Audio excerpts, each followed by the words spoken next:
A very good morning, everybody. Yes, I think we can settle down at the back. Namaskar and a very good morning. Ladies and gentlemen, boys and girls, it is my absolute honor to welcome you all to this momentous occasion as we come together to celebrate the spirit, strength, and achievements of women on this International Women's Day. Today, we are gathered here to recognize the remarkable contribution of women leaders, pioneers, and visionaries who continue to inspire and empower us all. International Women's Day serves as a powerful reminder of the courage and resilience of women who have shattered barriers and paved the way for future generations. It is a celebration of progress and a call to continue advocating for gender equality in every sphere of life. From homes to workplaces, from classrooms to boardrooms, women are making their mark and leading the way. Throughout the day, we will hear from accomplished individuals who have not only made significant contributions in their respective fields, but have also championed the cause of women empowerment.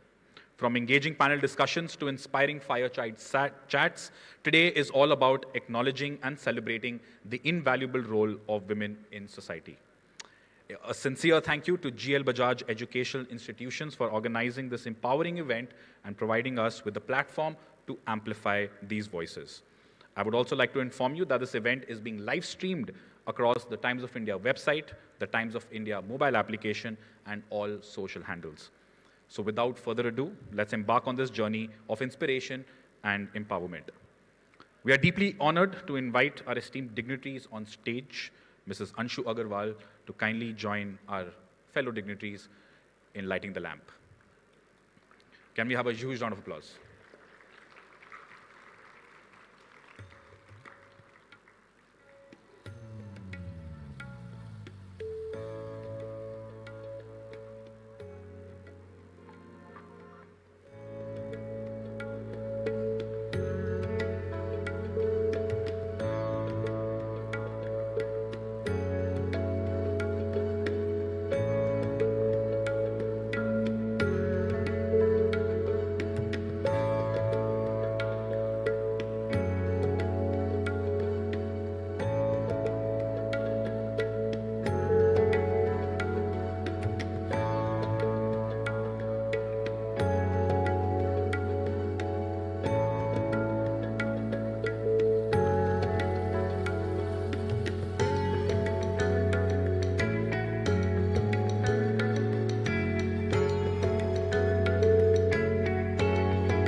Lamp lighting ceremony symbolizes the triumph of knowledge over ignorance and light over darkness.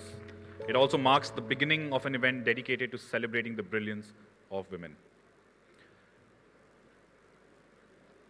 As we gather to celebrate the strength and resilience of women, it is essential to recognize that empowering women is not just an act of inclusion, but commitment to building a more equitable and progressive society. Women across the globe continue to challenge norms, break stereotypes, and drive positive change. Whether it is in business, education, politics, science, or the arts, women are leading with courage and determination. Today, as we reflect on the stories of our distinguished speakers and celebrate their journeys, let us remember that the path to true empowerment requires collective effort. It calls upon every individual to stand as an ally, advocate for equal opportunities, and create environments where every woman can thrive. May today's conversations inspire new perspectives and spark actions that contribute to a more inclusive future. Our first session today is a celebration of leadership and their incredible ability of women to drive change. In every field, from business and wellness to education and economics, women have proven their strength and ability to create meaningful impact. The first panel discussion, titled Women Leading as Change Makers, will shine a light on stories of perseverance, determination, and success. Our esteemed panelists are women who have broken barriers and continue to inspire others with their leadership. आप सभी के तालियों के बीच, let me introduce our remarkable speakers. Ms. Ira Trivedi, please. A renowned yoga expert and author whose dedication to health and wellness has empowered thousands to live healthier lives. Dr. Ishi Khosla is a practicing clinical nutritionist, consultant, writer, columnist, researcher, author, and entrepreneur. She is actively involved in clinical practice at the Center of Dietary Counseling in Delhi and has spearheaded the first of its kind health food company, Whole Foods. Welcome, ma'am. Our final panelist, Ms. Sanchita Mukherjee, ma'am, is a senior private banker turned entrepreneur. She's the co-founder and partner of one of the largest multi-family investment office in India. called Blue Edge. It is a business economist and a corporate mentor. And through her second firm, Talk the Walk. Welcome. Can we have a huge round of applause for our panelists?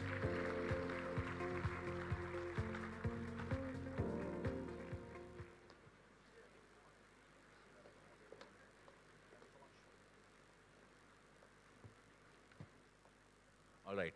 As you've all noticed, I will be anchoring and moderating the event for today. Well, firstly, thank you so much for taking out time from your busy schedules. It's a Thursday, but it's midweek as well.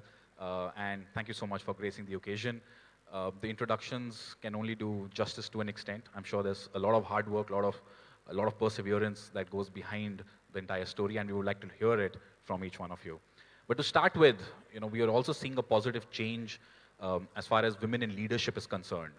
So very quickly, if each one of you could just share your perspective on how leadership and women together are coming as far as business, entrepreneur, and other walks of life is concerned. We can start with you. Namaste, everyone. Hello. So I hear that all of you are in the middle of your exams. Is that right? Yes. But thank you so much for being here, and I hope that whatever we say helps you. But I do think that actually, as a woman, to be a leader is tough. It's not an easy task at all, because I just think that there is still an inherent sense of patriarchy that ensues. So it's been my experience that it's tough, but women make better leaders, right? Women make better leaders than men, because I feel there's more empathy, there is a better way of dealing with people. And so I have always really felt that women make fantastic leaders, but to get there is a challenge. But it's happening more and more. There's more women leadership positions across our country. Our president today is a woman, and that's a wonderful thing of pride.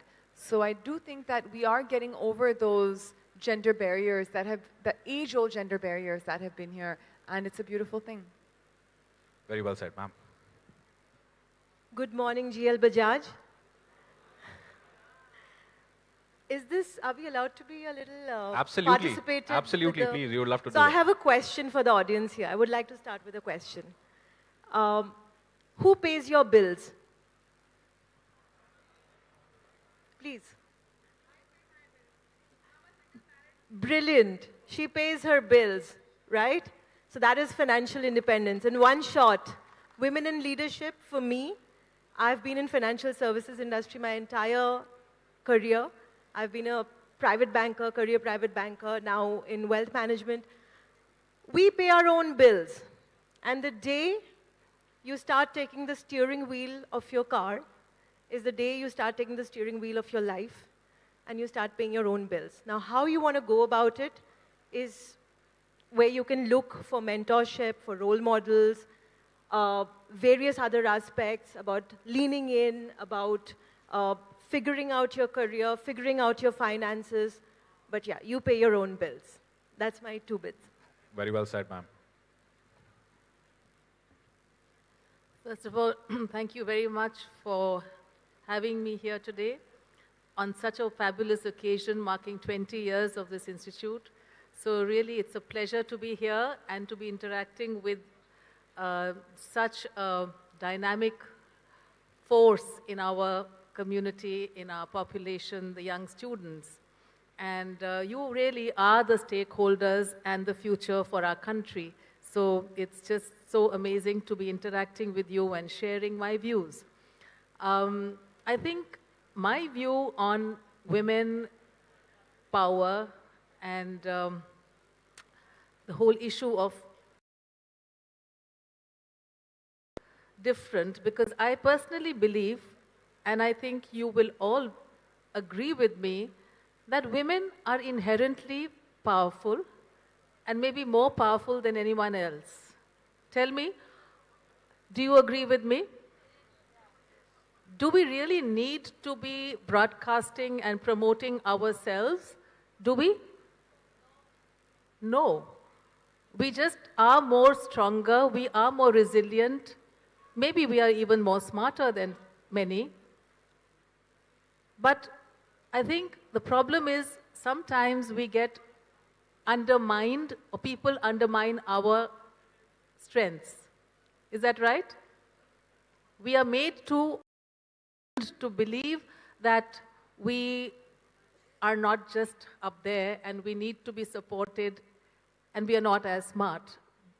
Be it, be it any profession or managing finances or any other male-dominated areas where we are conditioned to believe, oh, this is a man's world, this is a man's domain. But I personally believe anybody who is undermining our strength can be also handled by us. We know how to deal with it. Yes or no? Women have that tact and the smartness to come up and rise to the occasion when we are being undermined. And therefore, one comment that women themselves sometimes begin to believe that they are not good enough. And sometimes so 2 points here: need to prioritize themselves. Women need to think of themselves as important. And self-care is something which I really feel all of us as women need to start focusing on. Currently, what I feel is when women start looking at themselves and looking after themselves and doing things for themselves, there is an element of guilt. Why me first? Let me first look after my husband, my parents, and my children, and then I would do it for myself. Yeah? So I think that mindset needs to be shifted to me first without a guilt, because unless I'm fit, unless I'm good enough, I will not be able to look after those who depend on me. So I think self-care and prioritizing yourself as women is a big change we need. We don't need to be worried about our strengths. We know we have it all, and women must support each other. Now, I think that's a very interesting point. And just to follow up on that, entrepreneurship today is the talk of the town, and tier 1, tier 2, tier 3 cities, everybody wants to, set up their own business. How can education institutions and the corporate sector, together sort of create a platform for women, pushing them towards, taking up businesses, unconventional career options? Your thoughts on that? Coming from that background, I think the three of you, collectively could sort of add to that. That's for you. So, yeah, I'll just address that the way I see it. I think the education system in India, from a primary level itself, needs a complete overhaul. It's very archaic, it's very traditional. We need, like you rightfully said, a very large engagement of private sector, corporate sector, working along with the boards to reach the lowest common denominator, to reach the hinterlands in which women can be made to understand that it is fine to actually take up STEM studies, for example, technology, critical thinking, data sciences, analytics. It is nothing to do with gender, right? More practical-oriented courses, more internship, more mentorship. A lot of private sector participation is required in this, for this kind of a skill development and for a complete overhaul from a bottom-up level. So that's very, very crucial. Second, I think what she rightfully mentioned, that women are also leaning in. They do know how to go about tactically handling people or situations where she feels undermined. For example, in the education sector itself, you have a lot of family members, again, now I'm giving you positive anecdotes, wherein the father or the brother or the male members in the family would like to support, but they just do not know how to go about it, right? These kind of examples, these kind of private participation should be addressed at a grassroots level instead of us fighting for reservations and all at a much different level of the political scape of the country. At a socio-economic level, if education addresses private participation, especially for women in STEM studies, in critical thinking, data analytics, it'll go a very long way for women to participate and actively look at different sectors in the economy. Like, for example, what is India's biggest strength? The diverseness of our sectors in India. I mean, you name it. You look at construction, FMCG, real estate, specialty chemicals, sciences, healthcare, all of it, right? Women are actually pushing boundaries in each of these sectors. However, if they're encouraged from a primary level, it can be a very different ballgame altogether. I think it has to start very early in their, their educational cycle. If you want to add to that. Absolutely. For example, I feel that students should be encouraged to do internships. How many of you here have done internships? Like, how many of you in the audience have actually done internships? You can raise your hands. That's it? Like, no one? I think maybe just a handful of people, right? Just we have like 5, 6, and who has not done internships? और दूसरे आप लोग सब सो रहे हो क्या? हाँ? ठीक है. So we can see that very few have done internships over here. So I think it's very important that we put more emphasis on real world learning versus more, I think a lot of people are stuck in the exam system still. There's exam after exam after exam. So I always feel that internships are a wonderful way to learn and a wonderful way to get that confidence that I can go out there and then do my own thing. Because oftentimes with internships, especially if you have that tendency of becoming an entrepreneur, you're working for startups and you're working with smaller organizations. So, personally, my organization, we take a lot of interns. And our interns are such big assets. On that note, if any of you want to apply for an internship, just send me a message on Instagram. And we have so many internships, and they do such a great job. They really help us with our business. And many times, they go on and they become entrepreneurs sooner than other people. Within a few years of their work life, they have that confidence because they have that real world experience. So I do feel in general, less emphasis on rote education, exams, that exam pressure, and more emphasis on creativity, on entrepreneurship, and on real world experience, where students can go there and really experience. I think practical learning, and on the job learning is, I think, what we're sort of focusing on. And doing internships in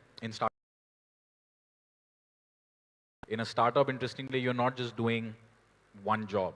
You're a part of a small team, and you sort of have multiple roles to, cater to.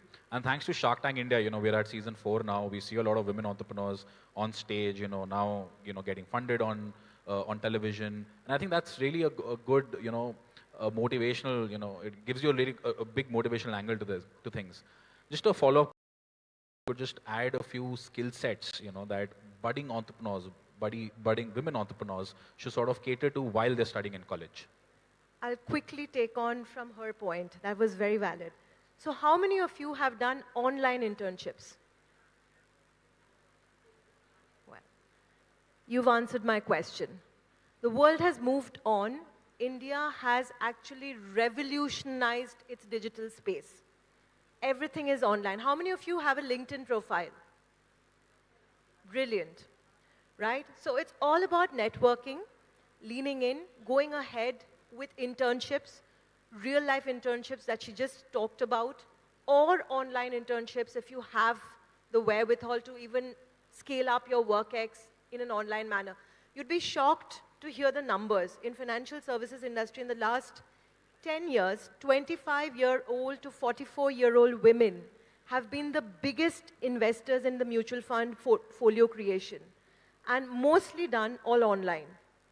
And some of the participative states in India, contrary to what we might believe would be Delhi, Maharashtra, it's actually Goa, Nagaland, Sikkim, and Manipur, where women are the largest investors in mutual funds, 25 to 44-year-olds. So this is itself a very stark number. We can do a lot for ourselves in terms of skill building, scaling up, reading, coming up the learning curve, and you can do it online, sitting at home. or sitting in your institution and then going ahead, networking. Network all you can. The world is a very, very different space today. And there are enough and more opportunities for all of us. It's just that you have to be very, very equipped to take the steering wheel in your own hand. And the truth of the matter is that it's easier to be an entrepreneur today than ever before. And that's because of AI. You know, so everyone who comes and works in our organization, we tell them that learn AI properly. And I know that many of you are probably already using it to do your assignments, do your studies and all of that. But it's really important to get a good handle on AI, how you're using it and the capabilities, because it's evolving every single day. So all of these things actually make an entrepreneur's life really, really easy. I think that AI is probably the biggest advantage to an entrepreneur's life. Just that one single thing. It's the biggest leap towards entrepreneurship in the past, like 50 years, really. So now, in the history of this planet, to be an entrepreneur. And I really, really encourage all of you, women, you know, boys, girls, women, men, everyone to have some sort of an entrepreneurship journey. And it's really beautiful. I've seen that people who, they're doing jobs, they're starting their business on the side, and over time, they're able to actually make more money from their businesses, and they have more fun doing it, they feel more motivated, they feel more inspired, they see their impact of their business, and they can actually move towards it. So definitely everyone, I would say, no matter what age you are, you can always start a side hustle. You can always start a side hustle, and that is the beginning of your entrepreneurship journey. It's all about taking that leap of faith and, you know, starting small. Dr. Khosla, you know, just a follow-up on that. Whole Foods India, you know, being I would say a pioneer as a women entrepreneur.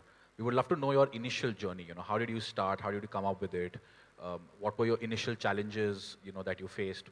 Let's rewind the clock, and I'm sure that the audience would love to know that. Well, as far as Whole Foods was concerned, it was, for me, completely unplanned. I did not have the wherewithal of entrepreneurship in me. I am not a finance head.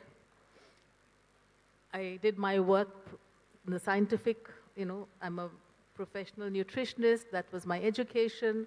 And just on the side, I'd like to say, like, my mother is the finance head in my parents' family. She was the one who was handling all the finances. She has been the treasurer of the Residents' Welfare Association for 50 years, but the daughter is completely the opposite. So for me, it didn't come naturally, but it was a consequence of a need, and which I faced during my practice, that it's very nice to do lip service, ye khao, aisa fat khao, aisa ghar ka bana jaisa khao, trans fats mat khao, aisa aata khao, but there was nothing available, and I just felt insincere about the impact of my work. I said, this is not coming, this is not going to make a difference. So bit by bit, the urge and the desire to make that difference came in the form of Whole Foods, really. So it was filling up a gap. And I never realized how big it's going to grow. We didn't do any market surveys. It was very organic in the way it grew. And so the challenge back then was the awareness and the market size. It still remains small. It's a niche, but it's growing very rapidly in the last, I think, 2 decades. This market has really grown. And so I wouldn't say I was too ambitious at that time. It was just, but today it's really a business to reckon with. Back then it was just a niche. And I haven't really, besides the market share and the, you know, the profits and the financial issues which we faced, they weren't really very challenging. But getting people to make those healthier choices, and that awareness was a challenge. But today it has become extremely important and uppermost in people's mind. The question, earlier in my talks, I had to motivate people. Today, the audience is hungry. And here I'm going to take use this as an opportunity. since we've talked about entrepreneurship and business, as a professional practicing nutritionist, my concerns are on the physical and mental health of the youth. It's never been like this before, that I get youngsters coming in a state of complete breakdown and literally panicking that whether they will be alive or able to work the next day. They have flourishing businesses, they're coming from great families, they have dearth of nothing, and they are non-functional. And it's very sad to see the state, because these individuals are going to become, they will be taken to mental health professionals, and rightly so.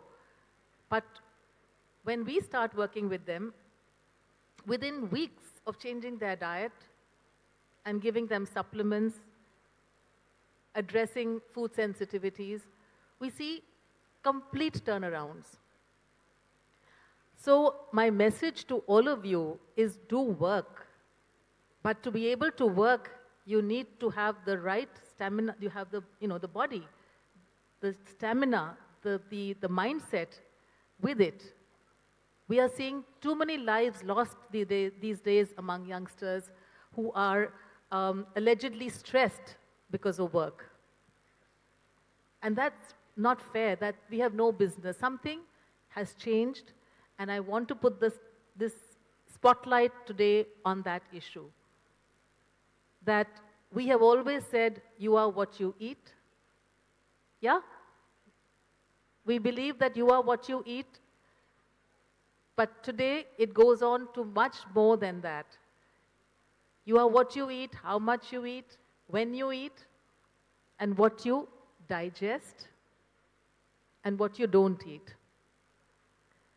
The issue of food sensitivities has grown way beyond what we ever could imagine. And it's not your fault, it's not our fault. The whole ecosystem has changed. The pandemic hasn't helped. It's made things much more worse. So do look at what you digest, means looking at the organ which digests your food. Which is that organ? Which is the organ which digests your food? Anybody? That's not a difficult one. I'm not hearing it. Sorry? Liver, yes, it's a part of the digestive system, but I want to hear one word. Yeah?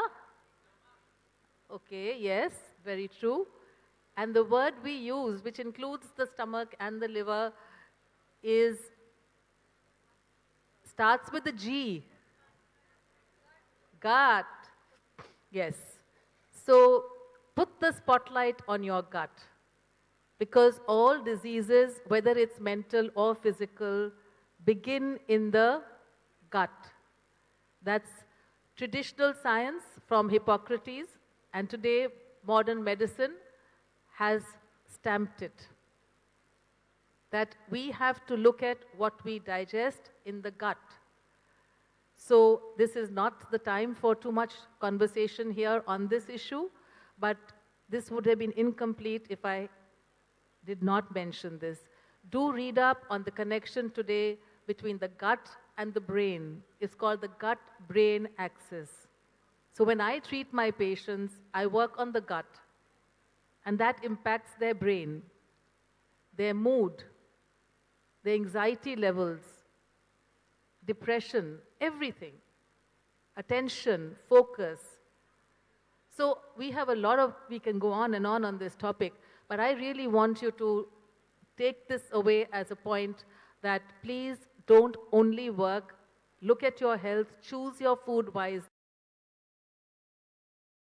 Any mental health issues, anxiety, depression, or skin problems, there's a gut and skin axis. If you have acne, if you have hair fall, if you have any other skin condition or any other health condition, please focus on your gut and seek professional advice if needed. So yes, that is my very important message today. And I would say that in my case, going back to the whole food story, today is a time when entrepreneurship in this area of food is like, again, never before. There are so many people getting into food production, from home cooks to cloud kitchens to hotels and industrial production of food. And this area has grown so much that, this is it's a ripe time, but do focus on making whatever choices you do with a mission. And whatever you do must have some kind of a meaning to it. So make it meaningful, and it should make a difference to people's lives. So that was my drive. After listening to Dr. Ishi and being here in a college, my college days have come flashing back to me. And so how many of you have gained weight since you started college? How many of you have gained weight? Only a few of you? All the hands are like here. When we asked you what was your LinkedIn profile, everyone's hands were here. Yeah, so the first time that I gained weight in my life was when I first started college, because it's a big change. It's a big change. So far, you're at home with your mom's cooking and everything is monitored, घर का खाना. फिर आप लोग college आते हो और हर चीज़ change हो जाती है, right? Canteen होता है, Swiggy, Zomato is like so close. There's all sorts of fast food around. Same thing happened to me when I was in college, and I gained 15 kgs. I kid you not, 15 kgs. And that was the first health lesson for me in my life, when I gained those first 15 kgs. And that was such a shock to me, because I suddenly felt my energy levels got affected. I was always tired. My skin got affected, my hair got affected, my mood got affected, my marks got affected, my self-confidence became affected. All of these things were affecting me. And in general, my performance got affected in every which way. Whether it was my personal life, my friends, my studies, all of it got affected. And that was the time in my life that I made the first serious commitment towards my health. When I was in college, and that 20 kgs that I gained, and I realized that I'm going to make a commitment to my health, क्योंकि अभी के पहले तो health के बारे में सोचा ही नहीं था. हम तो healthy थे, घर पे थे. So when I first started thinking about my health and I made this commitment, that was the first lesson to me. And when I took a serious step towards that, I'm going to really control my diet, I'm going to exercise, I'm going to eat properly, I'm going to make sure that I'm on a schedule, I'm sleeping on time, I'm waking up on time, and I'm serious about it. पता है, जब मैं एक चीज़ के बारे में serious हो गई, तो हर चीज़ बिल्कुल जगह पे आ गई. Everything fell into place. My marks improved, my friendships improved, my relationships improved, हर चीज़ ठीक हो गई. My skin improved, my hair improved. I felt so much better about myself. And that affected everything. That changed everything. That changed my whole experience. So it's never too early to start thinking about your health. It really is not. And in fact, this is the age. Because if you put those value systems into your life now, they will be with you forever. And they will help you in every single sphere in your life. Whether it's your work life, whether it's your personal life, whether it's your financial life, every single thing. So if you feel good in your body, you will feel good in your mind. And when you feel good in your mind, your moods will remain good, your mind will remain good, your relationships will remain good. So the basis of all of this is your body and how you feel. All right, nowadays we have these breaking news flashing at us every day.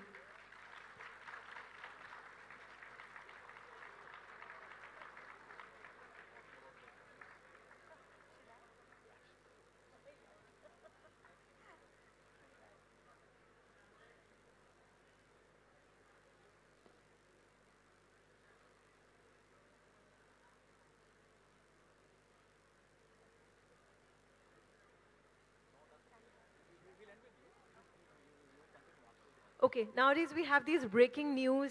AI will be consuming all the jobs in the world, right? There'll be mass joblessness, unemployment. Governments are talking about universal basic income for support. How many of you are stressed out with AI? Please raise hands. All right. Don't be. It's not so hopeless, right? I was just going through a couple of days back a reel by Barack Obama in which he was actually telling 20-year-olds that whatever job comes your way, just take it up. Do it with passion. Nothing is beneath you. And that kind of really, really resonated with me. You know, when I finished my studies, my MBA Finance, even prior to doing my MBA Finance, I was a science graduate. I always felt that there was no work which was beneath me. And that sense of wonder, that sense of curiosity lasted throughout, right till my last days as a senior vice president heading the HSBC private bank. When I started out, I was a graduate in science, and I was walking through Nehru Place with a resume in my hand. And I walked into ICICI Capital Services. Those days, the Universal Bank wasn't there. And the branch manager said, why should I recruit you? You're a science graduate. What do you know about the stock market? So I said, nothing. He said, okay, I cannot hire you in that case. So I said, okay, you give me a day's time. I'll come back tomorrow. You can ask me anything about the stock market, and I'll be ready with answers. I was in my very early 20s. So I went home. In those days, this was before 2000, of course, there was Google. So I spent one evening doing Google search, and I figured what the stock market is all about, what are settlement dates, what was the Hawala, who's Ketan Parekh, who's Harshad Mehta, what has happened, what is the Sensex, what is the Nifty, all of that, one evening. Right? That was the power of internet in my generation. I went, I bagged the job the next day. I got good commissions. I did my MBA Finance. MBA Finance, when I got recruited by HDFC Bank, I was a management trainee. I topped my batch. I got a corporate banking, very cushy job. Left it. Went into retail banking because I wanted to understand how India's largest private retail bank was exploding at its seams and how it was connecting with the customers. I think the sense of wonder, the sense of curiosity really held me true throughout my life. Right? I sold credit cards at the branch level. That was beyond wealth management. It was not a very stylish thing to do. I went door to door. Nothing was beneath me. Hence, when I started leading the private bank, I knew exactly what my clients wanted, what the HNI, what corporates, what treasuries in India wanted, and how one needs to deal with them. First and foremost being establishing trust and listening. And that is not something that AI can take over. Human curiosity, human creativity will still be at an utmost high even in today's date. Hence, no work is beneath you. Whatever work you get through, like she mentioned, side hustle, mental health, focus on it, let that sense of wonder be alive, and do your job well, whatever little it is. Thank you. I think this encapsulates a lot of angles. You know, we've spoken about food, importance of nutrition, health, entrepreneurship, and the STEM fields and conventional and unconventional roles. I think this really was encouraging, motivating, and definitely sheds a lot of light on different walks of life. Thank you so much for gracing the occasion and taking our time. Can we have a huge round of applause for our panelists?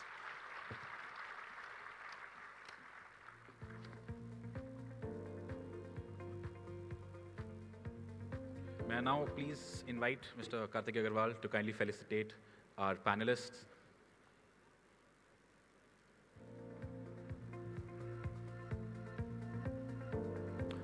Dr. Khosla, Sanchita, Hira, requesting you to please remain on stage. We have a quick felicitation ceremony for you.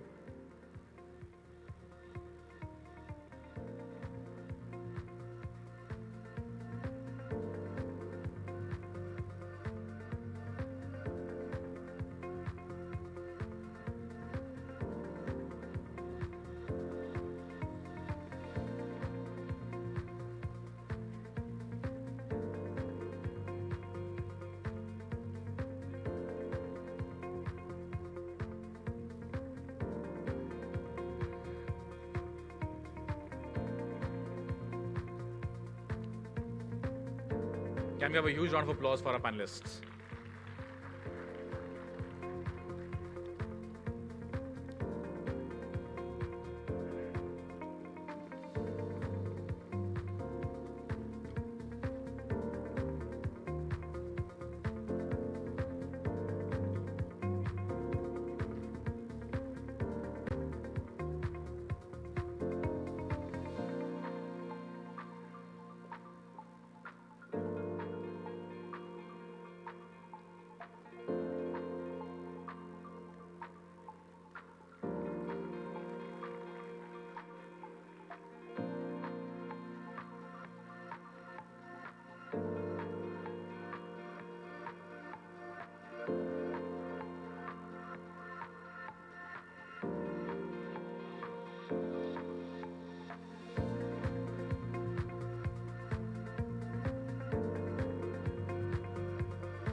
All right. We now move to a conversation that celebrates ambition, resilience, and breaking barriers. The world of cinema has often reflected society's changing narratives, and today we are privileged to hear from two remarkable women who have carved their own path in this dynamic industry. For this fireside chat session, we'll be talking to two women who have faced challenges and redefined norms. आप सभी के तालियों के बीच, please welcome, in the vibrant tapestry of the Indian content, one name stands out for its versatility, depth, and commitment to storytelling, Shweta Tripathi Sharma. Hailing from the cultural melting pot of Delhi, Shweta has carved a niche as an actor par excellence, captivating audiences with her nuanced performances and dedication to her craft. तालियां रुकनी नहीं चाहिए. Miss Preeti Jhangiani. Her journey in the entertainment and sporting industry is a testament to her resilience, versatility, and passion. From her early days as a model to her successful acting career and now sporting ventures, Preeti has consistently pushed boundaries and defied expectations. Can we have a huge round of applause for our panelists?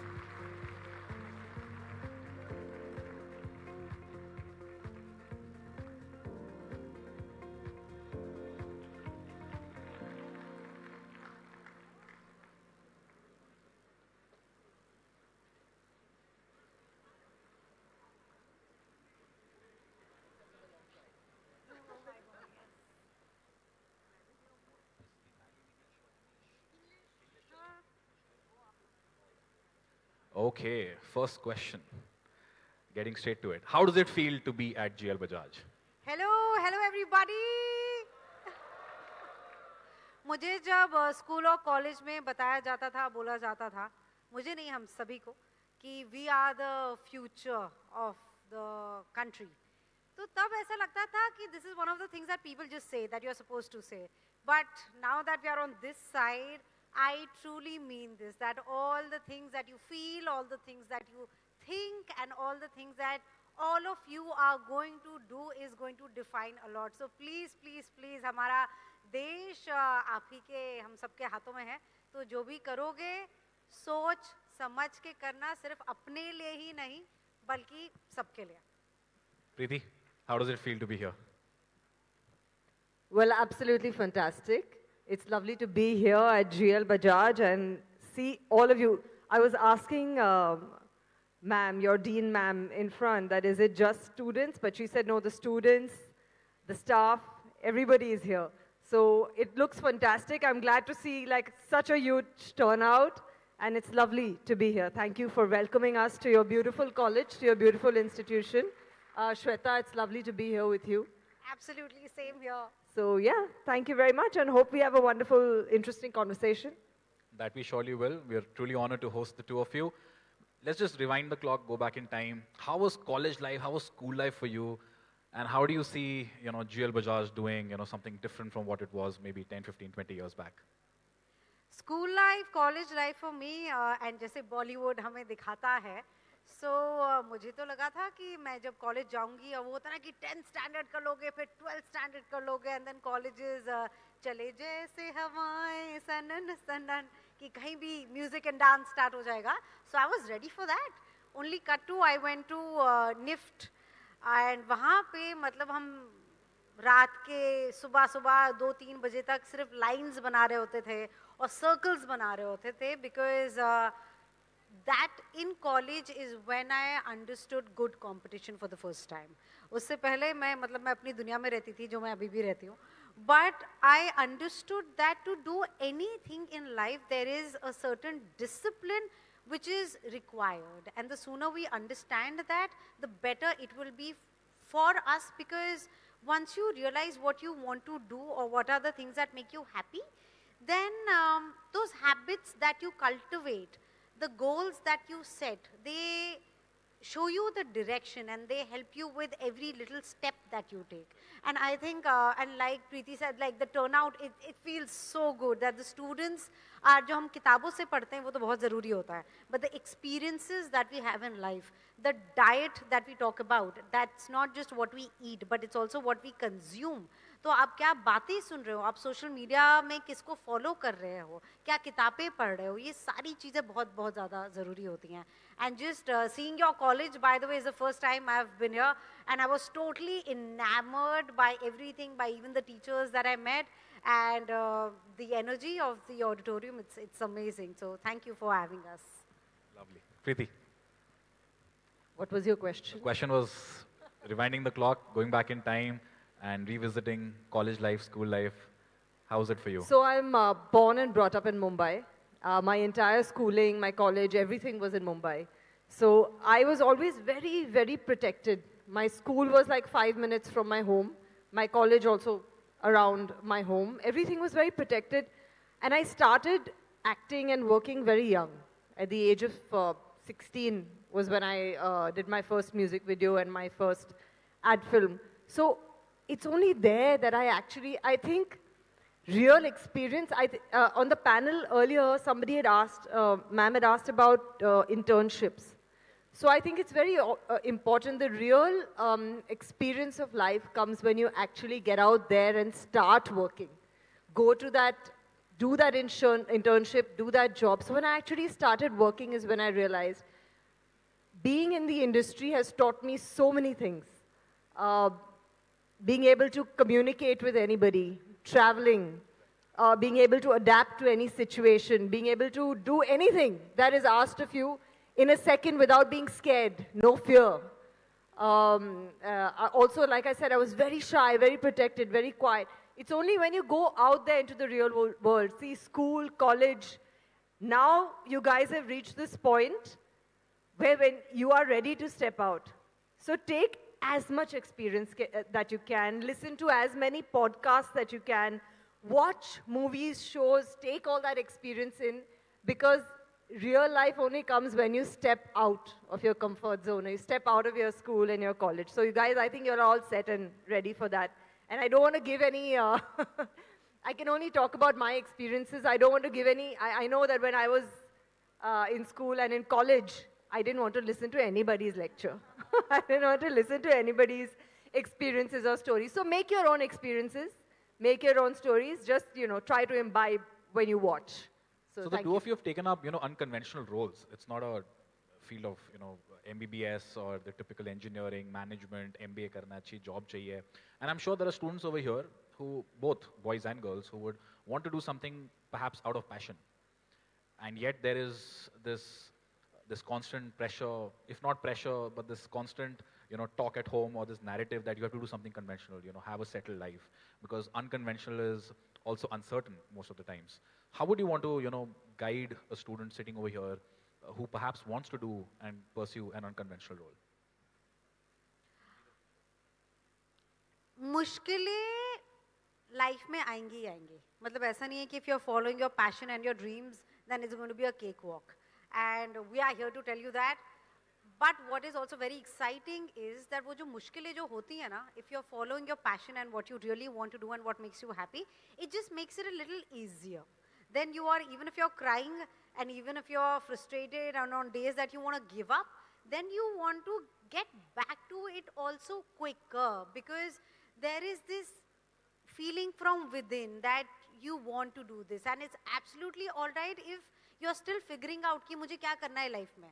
लेकिन वो आपको जो clues होते हैं ना, जो cues होते हैं, जो hints होती हैं, वो life and people, the universe, I believe in energies and in signs from the universe, वो आपको मिलते रहेंगे. So keep exploring, and everybody, even we sitting over here, or teachers and parents, they will tell you things from our own experiences, like Preeti said, but it's very important over there for you to go out and make your own experiences. क्योंकि जब तक आप नहीं try करोगे, खुद नहीं try करोगे, तो आपको नहीं पता चलेगा. And as a society that we live in, we keep giving carrots कि क्या ज़रूरी है, क्या नहीं ज़रूरी है, वो totally आपके ऊपर है. क्योंकि जिसका marketing का job है, वो तो sell ही करेंगे ना अपना product. अब वो product की ज़रूरत आपको है कि नहीं, that only you can tell.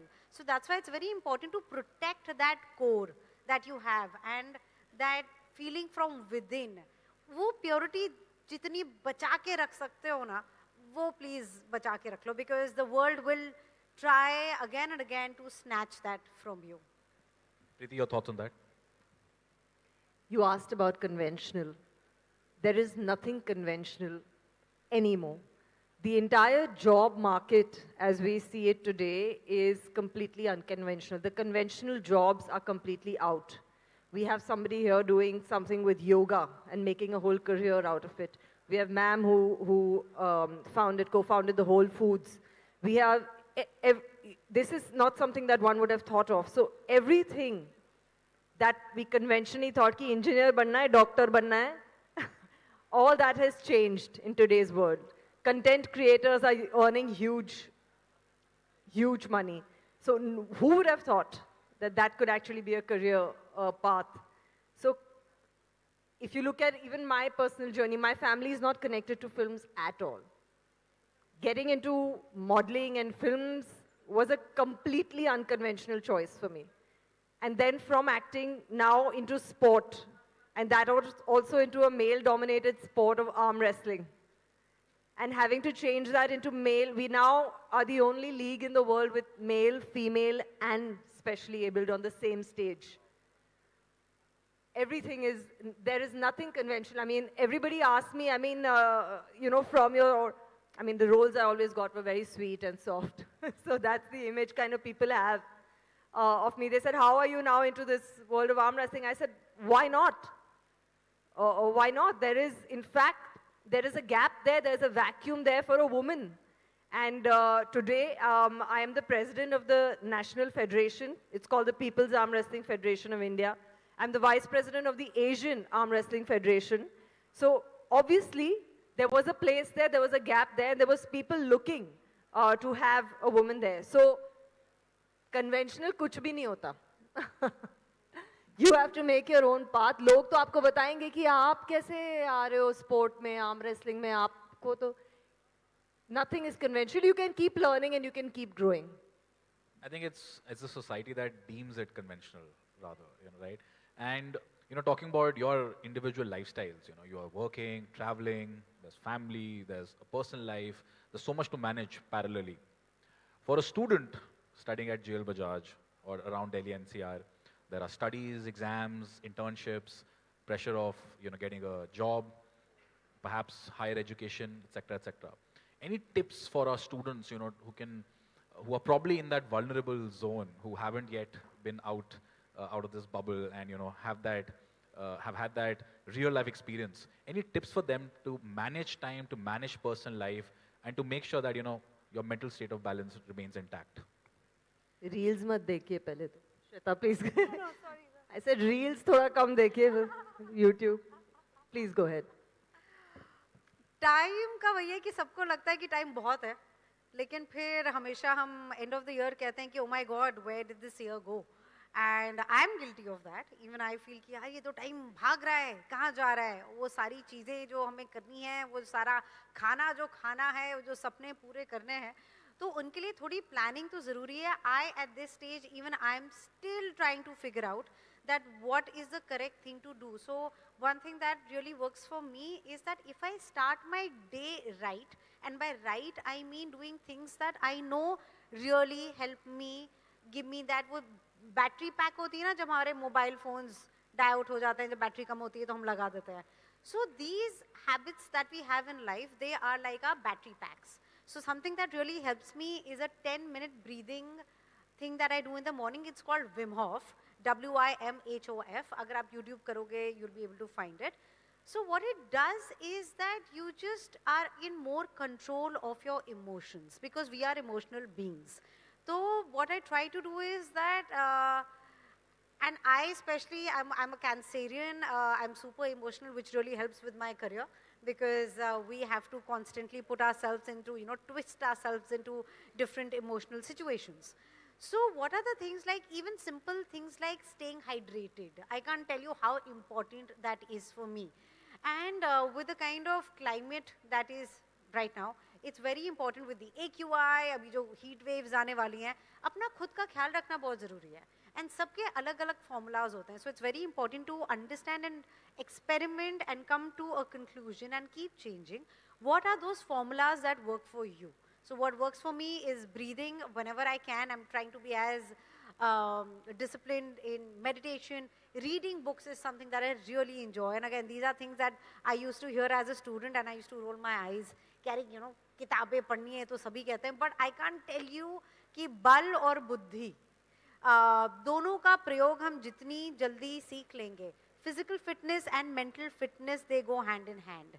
So that is something that I've learned quite late in life, but I cannot tell you how important that is. Time management, you asked about. I keep losing track. No, but not just time management, it's also emotional balance that one has to create. There's stress. So time is just dedicated to sort of the tasks that you have. But, there are other unsaid stressors as well. It's very difficult when you're young, when you're this age. I know you have a lot of things you want to do, and there's so much information that you have to process all around you. There's that this person is doing this and this and this, and everybody around you is an achiever, and social media is showing you that so many people are doing so many things. The most important thing in your life is relationships and your family, and staying grounded and not losing focus. Yes, Shweta told us many ways about not losing focus on what one thing you want to do. Concentrate, I feel, on one thing and not on 100 different things. It's very easy for your mind to wander, and there are a lot of things in life, हमें अभी लगता है बहुत ज़रूरी है, very important, but they're not that important. What is the most important thing right now is to focus on, have a single-minded focus on your career and listen to what your parents are saying. I think it's a very, very important point, because at this age, we all want to do what we want to do, and we don't want to listen to what others are saying. So listen, learn, and then do what you want to do. Focus. Have you both, at any given point of time, last, let's say, 10 years, had a mentor in life? We often speak about the importance of having somebody that you can have unfiltered conversations with. May not necessarily be a family member, because they will always have an emotional angle to it. Somebody who's probably a distant relative, a friend of friend, a parent of a friend. Have you had that mentor, or how important is mentorship in general in a college student's life today? Thankfully, my family members, and like she was talking about the importance of parents and that family has, because our roots are there. And we like it or not, the kind of newspapers, the kind of magazines, the kind of what we listen on the radio, everything makes a difference. Upbringing is super important. I have been very fortunate and blessed to be born in a family and now married into a family who are super supportive, who have supported my dreams and never made me feel that, be it according to gender, height, color, or the kind of dreams that I have, that I cannot achieve that. पापा का हमेशा एक ही चीज़ रहती थी कि as long as you're learning and growing, that is extremely important. My dad's an IAS officer, mom's a teacher, sister's a headmistress. So I come from a family where education is very important. So I would say that it's very, very, very important to do that. And mentors is somebody, I used to love dancing. So I was SDIPA, Shamuk Davar's Institute of Performing Arts. So I think mentor जहाँ जहाँ मिलते हैं ना वो क्योंकि सीखने के लिए बहुत कुछ है. So do not limit yourself. I've been again very fortunate to work with some of the best directors who are not just very talented but excellent human beings. And the work environment that they've created, or even actors, be it Nawaz Bhai or Richa, these people, Pankaj Tripathi, Sanjay Mishra, ये सब बहुत senior actors हैं. But even with my first feature film, I was not made to feel that this is my debut and I know any lesser and they know anything more.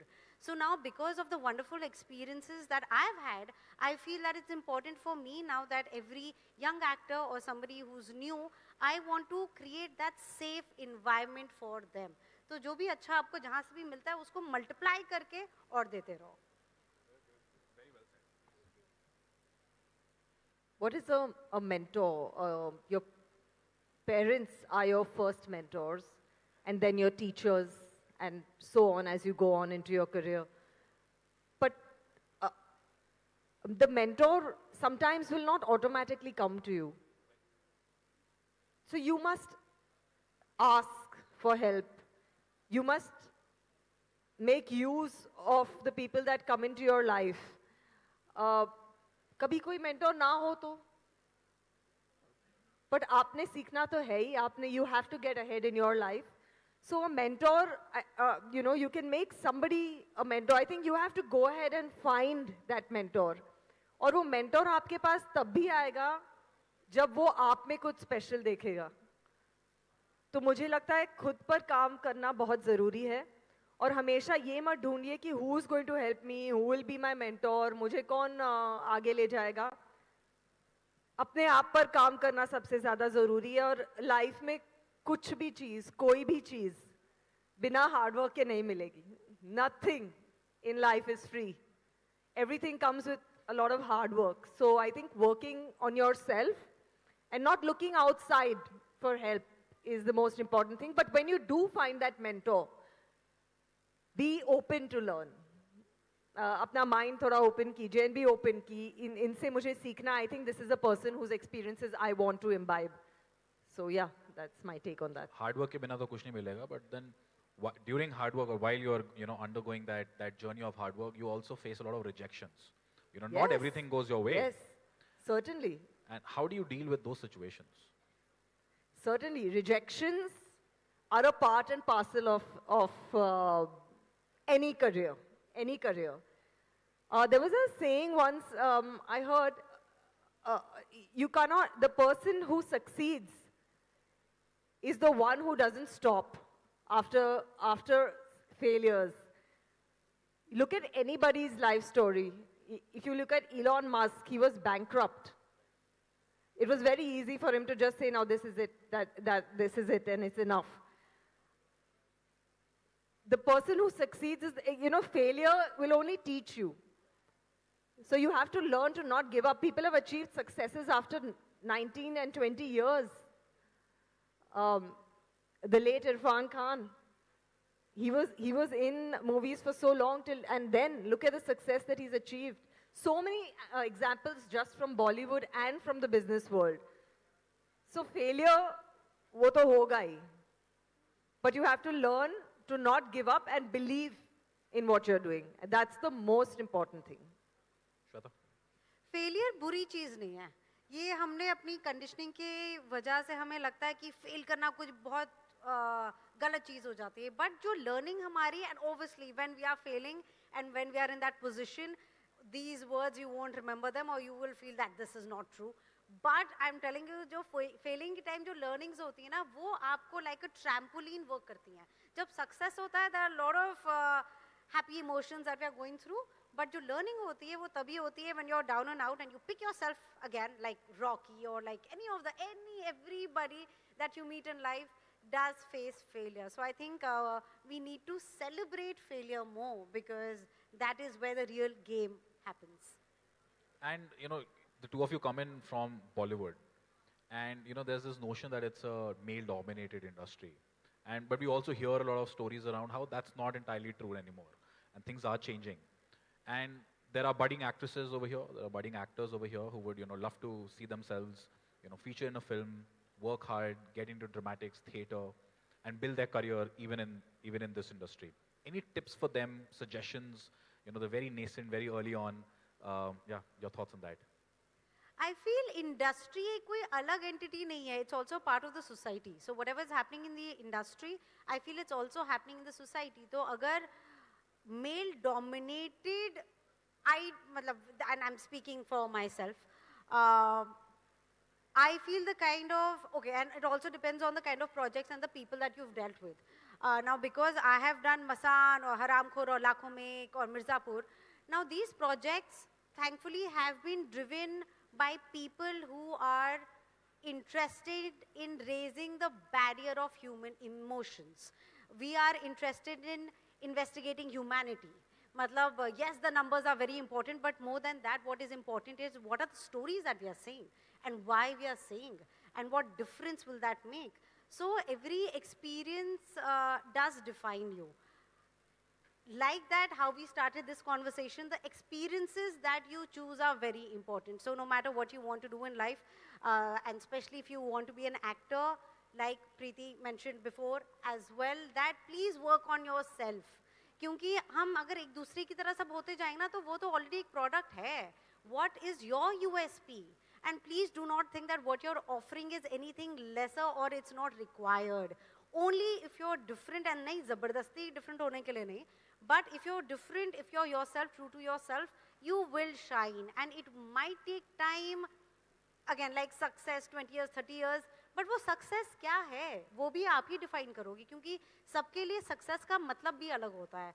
So please chase those dreams, and just easier said than done. But we are here and we are telling you that you can do it, and it's tough, but it's also a lot of fun. So don't give up. The journey is just starting. Very well said, Preeti. तो acting ज़रूर कीजिए, लेकिन क्या है, अपनी studies को छोड़ के अपनी फैमिली से भाग के never. So that is the most important thing, because these kind of stories we hear, you always need support for anything.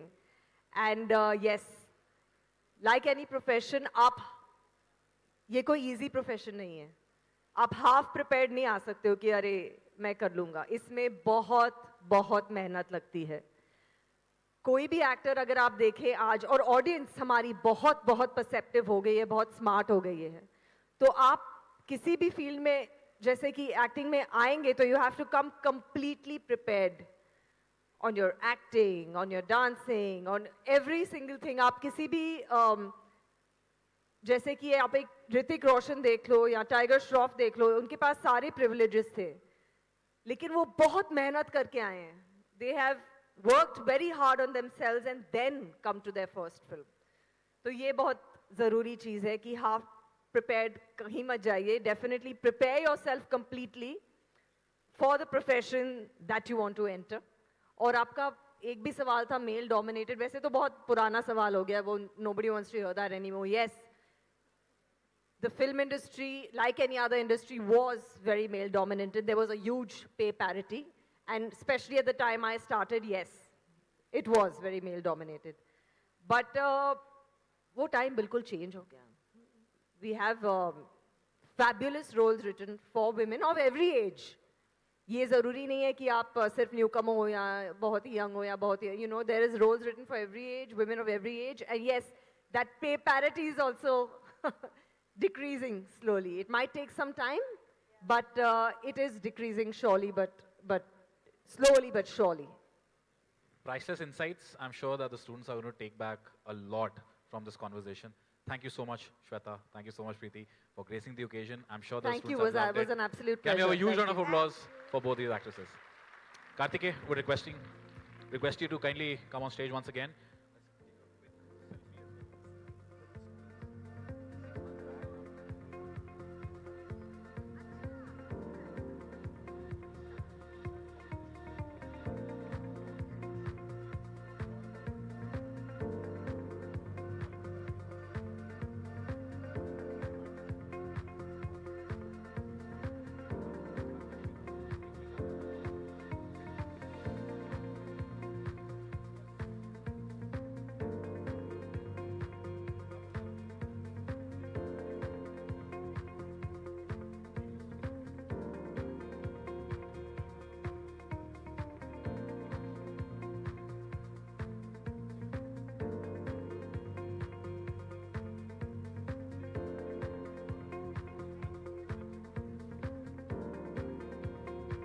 You know, I just want to say something to all the kids here. बातें हमने बहुत की और कहा कि बहुत मेहनत लगती है मेरे माइंड में यही जा रहा था but don't let anybody tell you that you can't do anything. Please, I don't want to have that impression at all. Go for your dreams.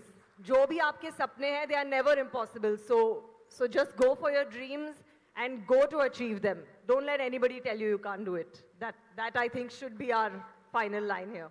Thank you.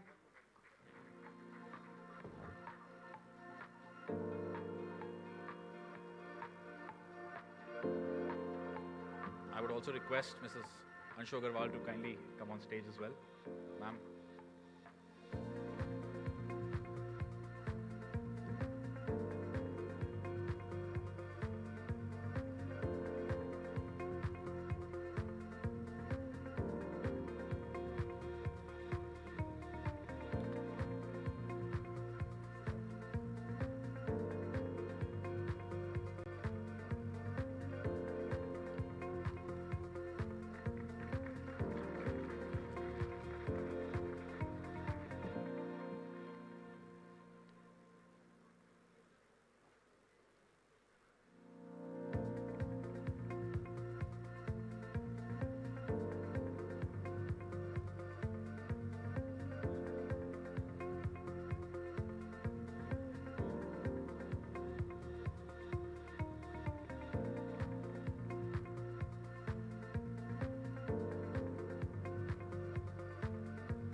Kartike, requesting you to kindly remain on stage.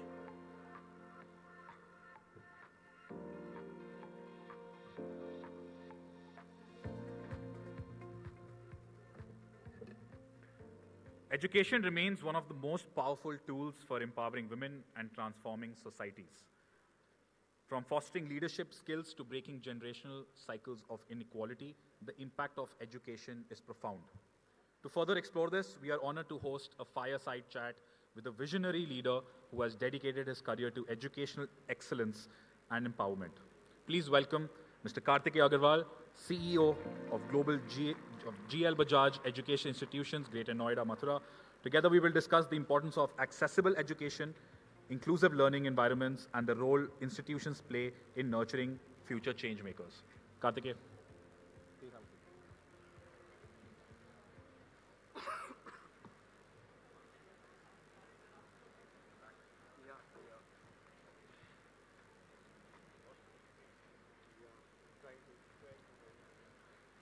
All right. Firstly, Kartikeya, this is a great vision for, you to also have such kind of events at GL Bajaj. This definitely opens up a platform, not just for Times of India, but also for the students to, take back a lot and learn a lot from the speakers, distinguished speakers who come on stage. So firstly, thank you for that. Your opening remarks on, sheep empowerment.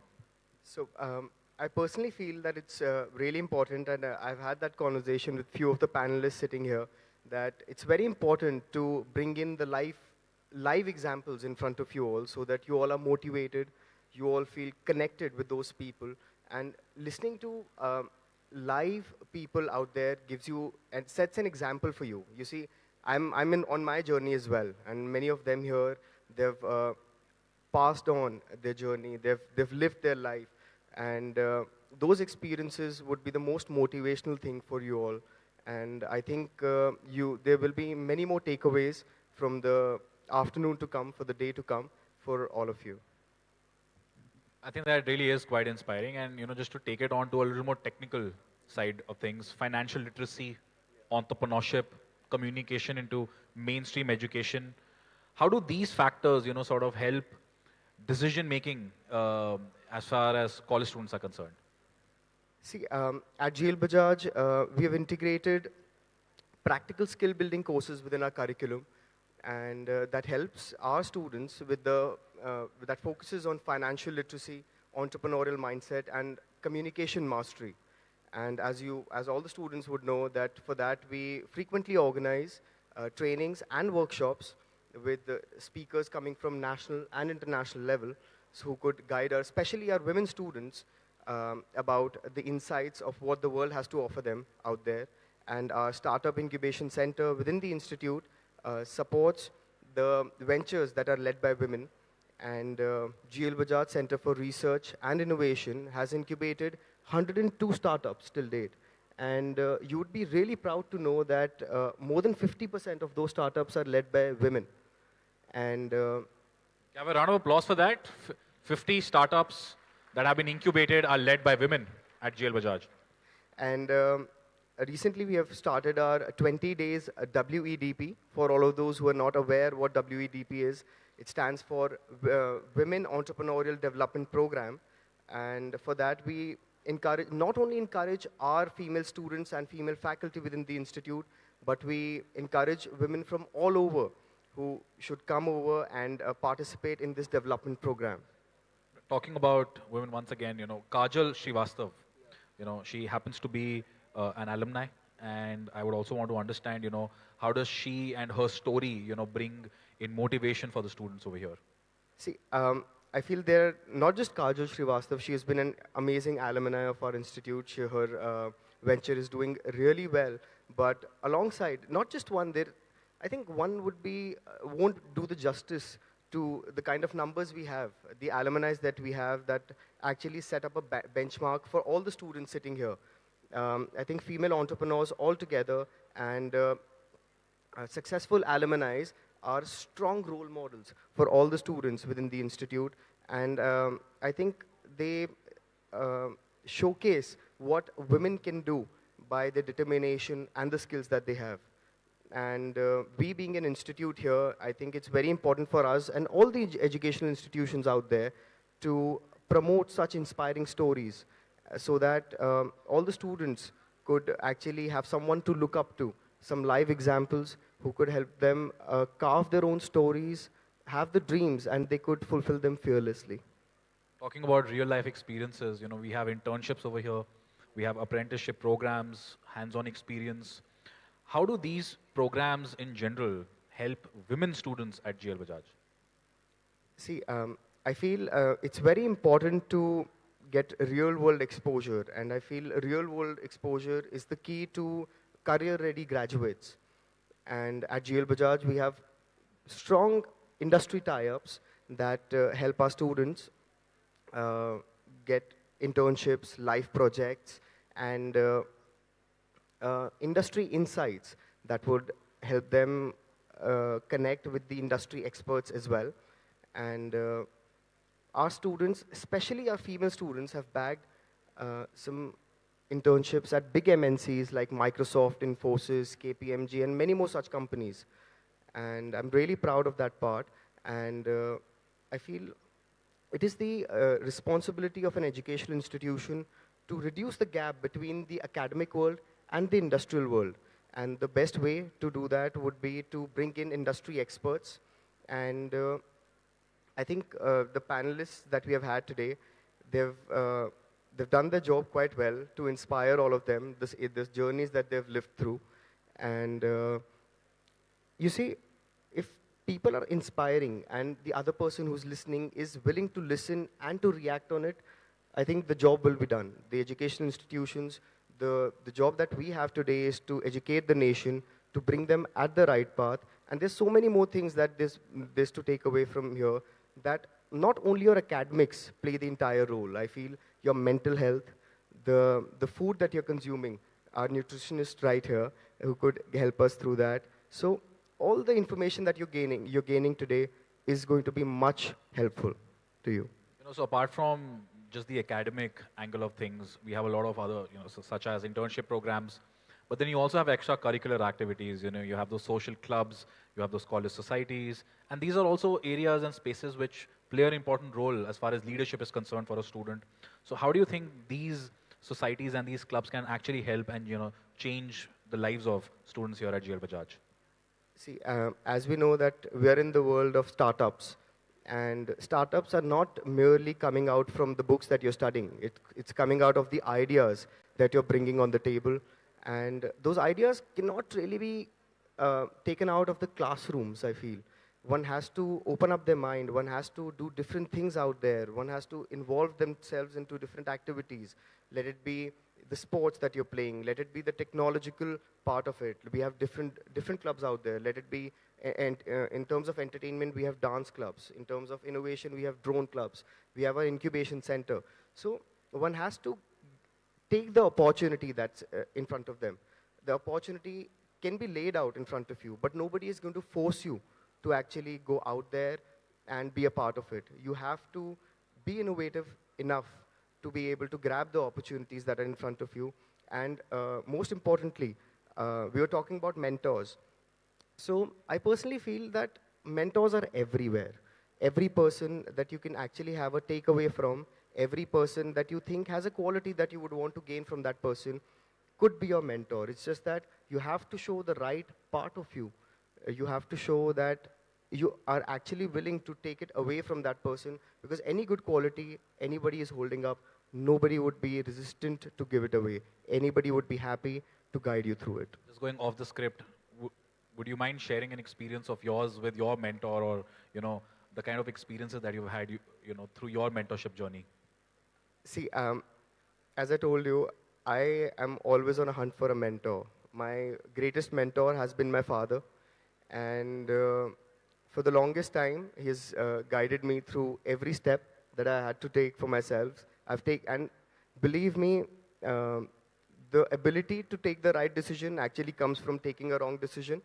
So one has to make wrong decisions. One has to go wrong way to actually understand what the right path is. And I've had many mentors for that, so many teachers of mine. So many of them are actually sitting here right now. And I think mentors, it's never limited to a person, or I feel it should just keep changing. One should just explore themselves and what next for themselves in their lives, and they should curate it accordingly. Well, I'm sure that the students are going to take back a lot from this conversation. Thank you so much, Karthikeya, for your time. Can we have a huge round of applause for Karthik Agarwal?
Requesting everybody to kindly remain seated. We'll be resuming in a few minutes.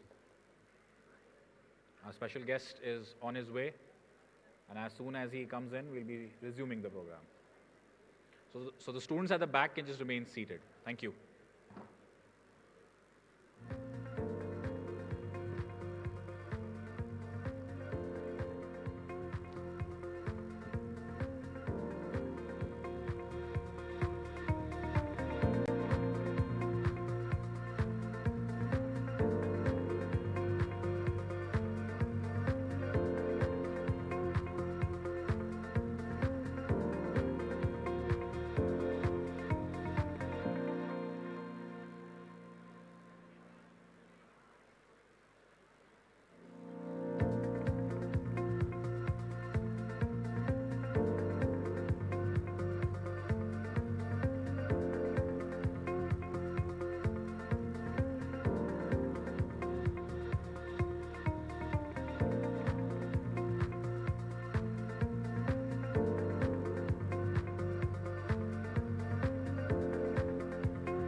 Mr. Ashutosh Rana has arrived. He's currently on campus. He'll be arriving very shortly, so everybody is to remain calm, seated, phones off. And जब वो आएंगे फिर उनको एक बारी हम जोर से तालियों के साथ स्वागत करेंगे. Done?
Requesting the students at the back to kindly settle down.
requesting everybody to kindly rise for our guest.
Before we move on to our next segment, I would like to take this opportunity to appreciate the support of someone rather special. Mrs. Anshu Agarwal, Managing Trustee, GL Bajaj Educational Institutions, Greater Noida, Mathura. We thank you for your support as the Managing Trustee of this institute, ma'am. Your commitment and tireless efforts have not only guided this institution towards remarkable achievements, but also inspired our students. Your decisions and guidance have always created a lasting impact on this community that fosters growth, learning, and progress. Can we have a huge round of applause for our Managing Trustee, Mrs. Anshu Agarwal.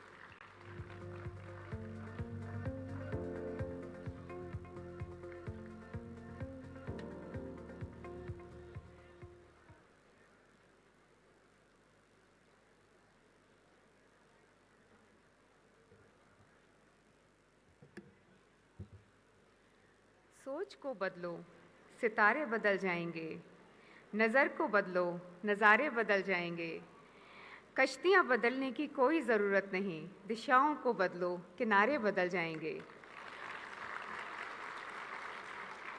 Ashutosh Rana ji, आपकी ये पंक्तियाँ हमारे लिए inspiration है। हमने भी GL Bajaj की दिशा बहुत पहले से बदल दी, जिसका परिणाम आज शेवल्यूशन के रूप में हम सबके सामने है। Good afternoon everyone.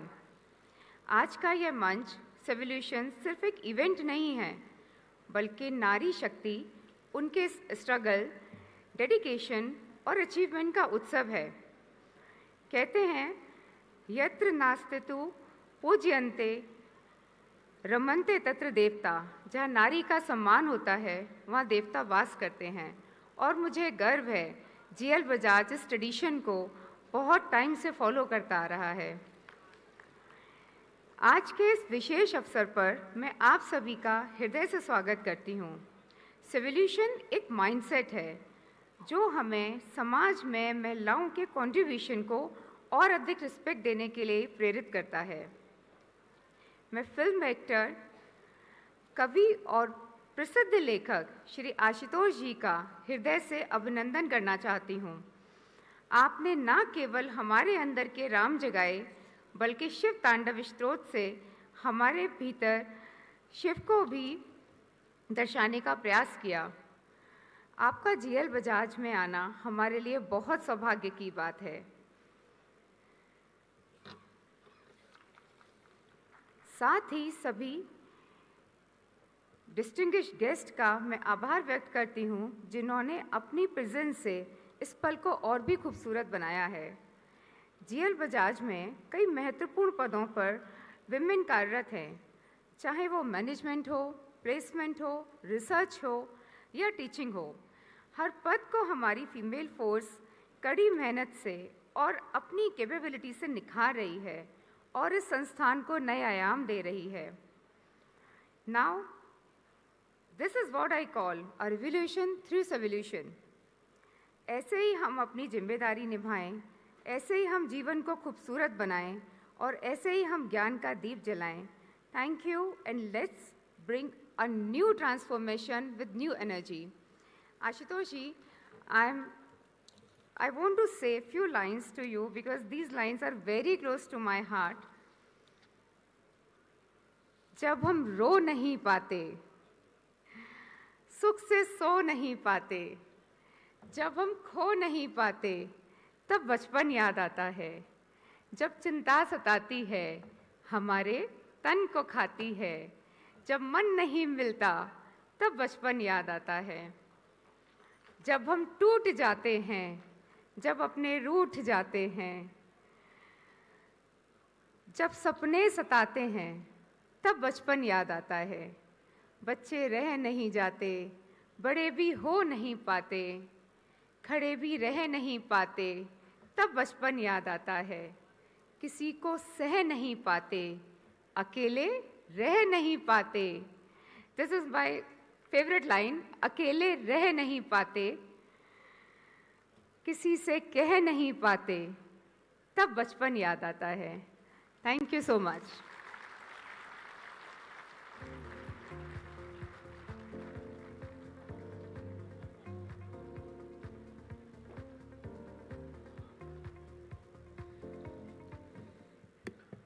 Thank you, ma'am, for your constant support and guidance. Moving on to our next segment. Storytelling has always been a reflection of society, and women's voices in literature and cinema have the power to shape perspective and challenge norms. Before I introduce the next session, we would like to play a short video.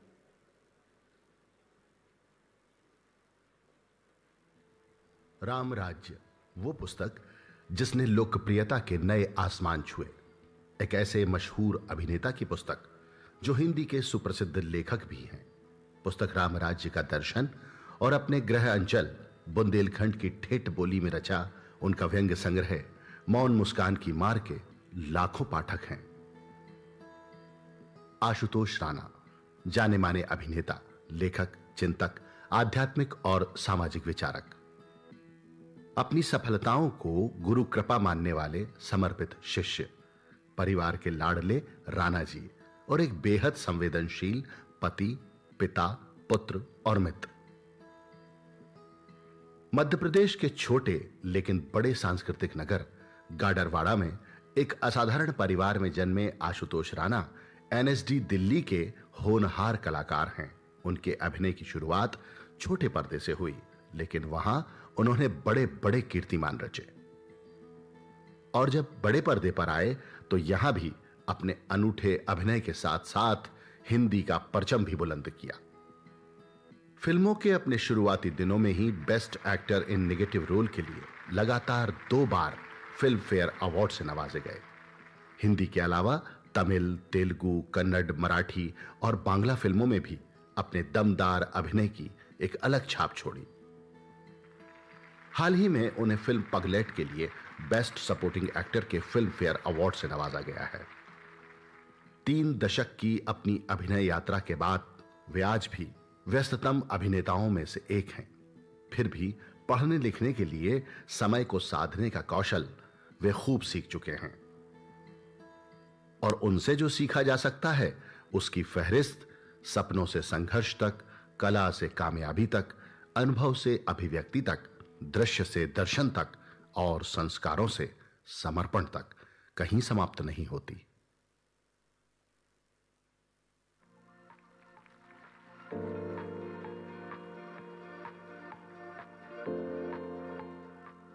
Writer, narrator, poet, actor. He has been awarded the Sahitya Academy Award for Ram Rajya, Mohan Ki Muskan, Ashutosh Ki Niti, and is also the first one to win this. We are incredibly fortunate to have with us a celebrated actor, a literary figure who has brought these narratives to life. Please join me in welcoming Mr. Ashutosh Rana.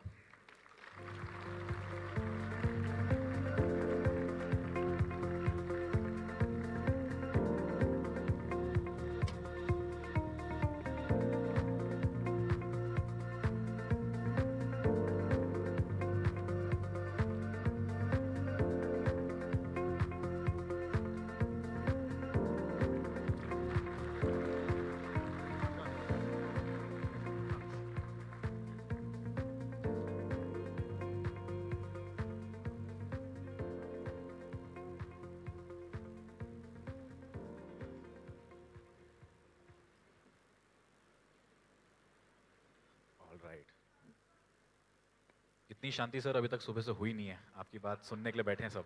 क्या बात कर रहे हैं। सबसे पहले तो मैं आपको ये बता दूं कि मैं इसके पहले मैं दाईं तरफ ही बैठता, लेकिन जैसे ही मैंने सुना कि ये शिवोल्यूशन है तो मैंने कहा बाम अंग पे बैठना ज़्यादा बेहतर है। तो मैं दक्ष के बाम अंग पे बैठ गया कि जब आप किसी दक्ष व्यक्ति के साथ बैठें तो उसके बाएं ही बैठना चाहिए, क्योंकि बाएं का बड़ा महत्व है। कभी इस बात पे आपने विचार किया कि स्त्री को बामंग क्यों कहा जाता है? कभी विचार किया इस पे? क्या था कि एक बार, सबसे पहले मैं इस कथा को बाद में सुनाऊंगा पंकज जी और आदरणीय भाभी जी, आप लोगों से मैं मिल पहली बार रहा हूं, लेकिन जो इन्होंने एक बात दरवाजे पर कही उससे मुझे लगा कि शायद मुलाकात पहली है लेकिन परिचय बहुत पुराना है। तो बहुत बहुत धन्यवाद आपके इस संस्थान में आके, मुझे सचमुच में बहुत आनंद मिल रहा है। और अच्छी बात यह है कि आपने विद्यालय में इतना शानदार ऑडिटोरियम बनाया है, इसके लिए ये बात, इस बात का प्रमाण है कि आपकी प्रकृति कहीं ना कहीं रचनात्मक है, कलात्मक है, और आप सांस्कृतिक तौर पे कहीं इस बात को लेके बहुत जागरूक हैं। तो अभिनंदन। और इन सारे विद्यार्थियों का निश्चित रूप से भविष्य बहुत उज्जवल होगा, क्योंकि मनुष्य और पशु में, पशु और पशुपति में मात्र कला और साहित्य का ही अंतर होता है। और आपकी प्रवृत्ति कहीं ना कहीं इस ऑडिटोरियम के माध्यम से मैं ये कह सकता हूं कि साहित्य की तरफ आपकी रुचि है। तो बात जहां से हम कर रहे थे कि क्यों कहा जाता है वामंग। भगवान राम और रावण के बीच में युद्ध चल रहा था। अब जब युद्ध चल रहा था तो भगवान राम ने अपने कोदंड को बाएं हाथ से आप उठाते हैं और दाएं से प्रत्यंचा खींचते हैं और उसके ऊपर बाण रखते हैं। तो बायां हाथ उनका पीछे गया, दायां हाथ। तो बाएं हाथ ने दाएं हाथ से कहा कि दान धर्म सम्मान में सदा रहत अगवान, अब क्यों पीछे हटत हो, देख दशानन बाण। कि दशानन के बाणों को देख के तुम पीछे हट रहे हो और मुझे आगे कर रहे हो।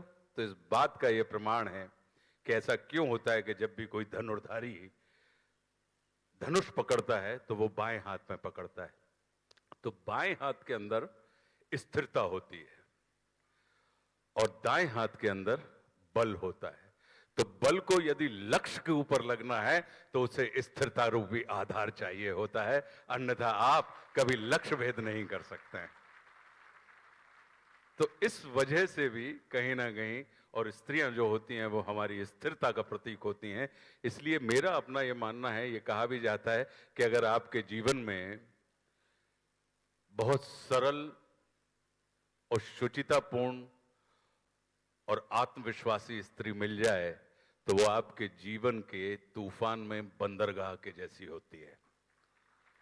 और यदि कठिन स्त्री से आपका पाला पड़ जाए तो वो बंदरगाह पे तूफान के जैसी होती है। तो ये जो बात है कि आपके जीवन में कहीं ना कहीं स्थिरता का बड़ा महत्व होता है। पुरुष के पास दृष्टि होती है लेकिन स्त्री के पास अंतर्दृष्टि होती है। एक के पास साइट है और दूसरे के पास इनसाइट होता है। पुरुष कैलकुलेशन में बहुत निपुण होता है लेकिन स्त्रियां इंट्यूशन में बहुत दक्ष होती हैं।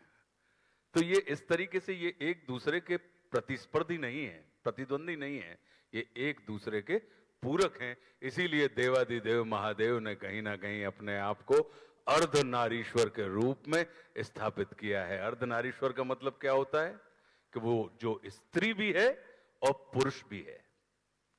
अर्धनारीश्वर और किन्नर में अंतर है, ध्यान रखिएगा कि ना स्त्री है और ना पुरुष है। एक अवस्था ये है और दूसरी अवस्था क्या है कि वो स्त्री भी हैं और पुरुष भी हैं। तो इसका पूरा कारण ही यही है कि कहीं ना कहीं यदि आपको पुरुष बल प्रदान होता है लेकिन स्त्रियों के पास शक्ति होती है। संसार में जितने भी, क्षमा चाहता हूं चर्चा शुरू नहीं हुई, मैंने चर्चा ही शुरू कर दी। आप ही को सुनने के लिए सब आए हैं सर। अच्छा, मैं तो हाँ, नहीं, बहुत मतलब गंभीरता से सुन रहा हूं आपको इस वक्त। अचानक मतलब मुझे इसको अन्यथा ना लेना और इसको ये मत समझना कि ज्ञान बांटा जा रहा है, ये अनुभव साझा कर रहा हूं मैं अपने। संसार में जितने भी ग्रह हैं, आप सबने देखा होगा वो सारे पुरलिंग हैं, लेकिन एकमात्र ग्रह है पृथ्वी जो स्त्रीलिंग है, क्योंकि यही है ग्रह जिसके ऊपर जीवन है।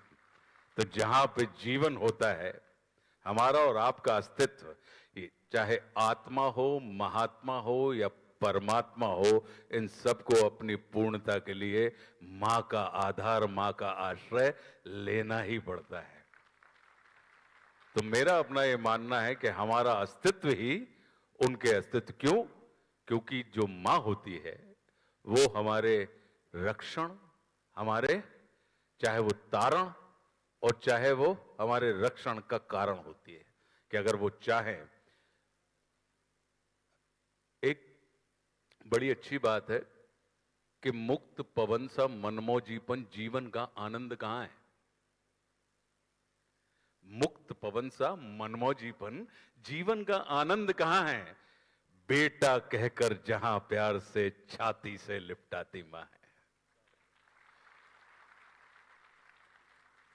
और मां जिस पर रीझी मुख चूमा, वही सलोना राम हो गया।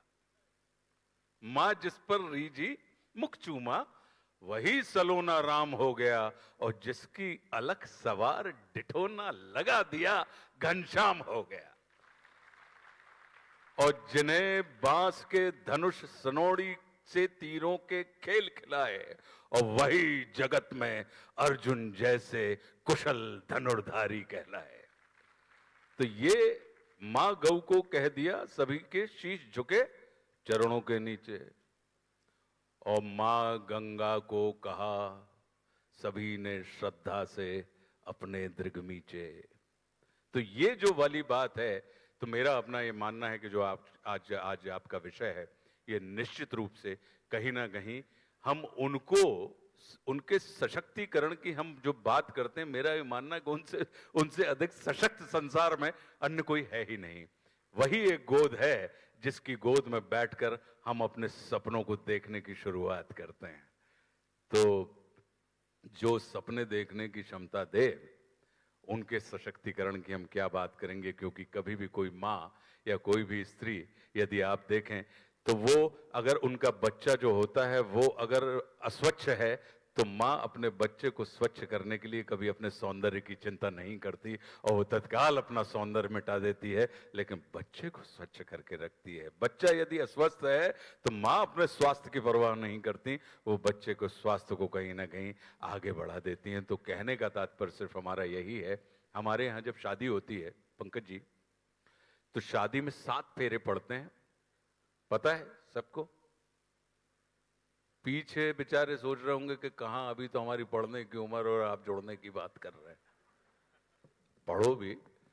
7 फेरे होते हैं। कमाल का अपने यहाँ एक हमारे जो ऋषि मुनि जो थे, जिनको उन्होंने कमाल का विज्ञान दिया, एक फेरा होता है जिसमें यह शपथ खाई जाती है लड़के, वर और वधू के द्वारा मिलकर कि हम अपने से बेहतर नागरिक पैदा करेंगे।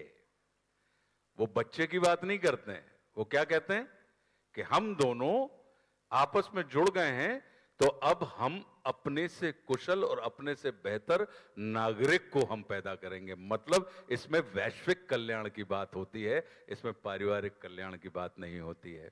तो तात्पर्य सिर्फ हमारा यही है कि अगर पुरुष पढ़ जाए तो पुरुष का पढ़ना महाविद्यालय के जैसा होता है, कॉलेज।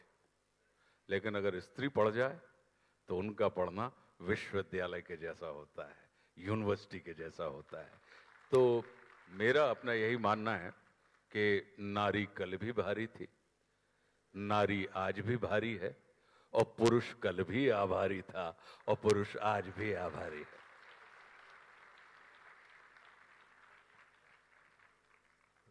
सर, आपको बहुत सारी पंक्तियां दे जा रहा हूं मैं, भाभी जी, याद करने के लिए। काफ़ी लोग हैं सर यहाँ पे, ये जो पंक्तियाँ लेके जाने वाले हैं आज घरों में, आज काफ़ी लोगों की बातें होने वाली हैं। सिनेमा की थोड़ी बात करते हैं सर। सिनेमा अक्सर कहा जाता है सोसाइटी की एक रिफ्लेक्शन होती है, और सिनेमा के माध्यम से बहुत सारी सोसाइटल इश्यूज़ को भी हम बाहर लेकर आते हैं, उस पर चर्चा भी होती है।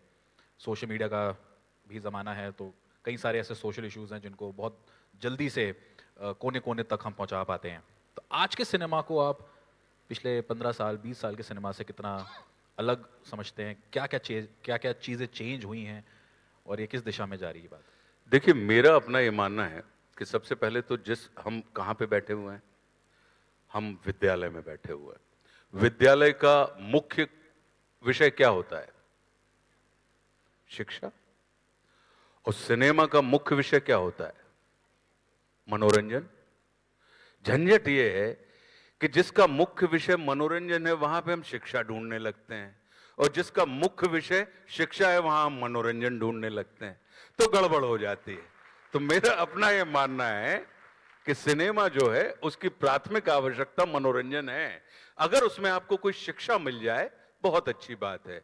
विद्यालय जो होते हैं उसकी प्राथमिक आवश्यकता शिक्षा है। यदि उसमें मनोरंजक हो जाए शिक्षा, तो ये बड़े बोनस की बात है, ये बड़े आनंद की बात है। तो मैं अपना ये मानता हूं, मेरा ये मानना है कि चाहे सिनेमा हो, समाचार हो, साहित्य हो, कोई भी चीज हो, ये समाज के, जैसा कि आपने कहा कि ये प्रतिनिधि नहीं होते हैं, प्रतिबिंब होते हैं, रिफ्लेक्शन होते हैं, ये रिप्रेजेंटेटिव नहीं होते हैं। करेक्ट? तो जैसे जैसे समाज बदलता है वैसे वैसे इसके प्रतिबिंब बदलते जाते हैं। अब हम आज से 15 साल पहले का आशुतोष राणा जब आईने के सामने खड़ा होता था तो पेट नहीं दिखता था।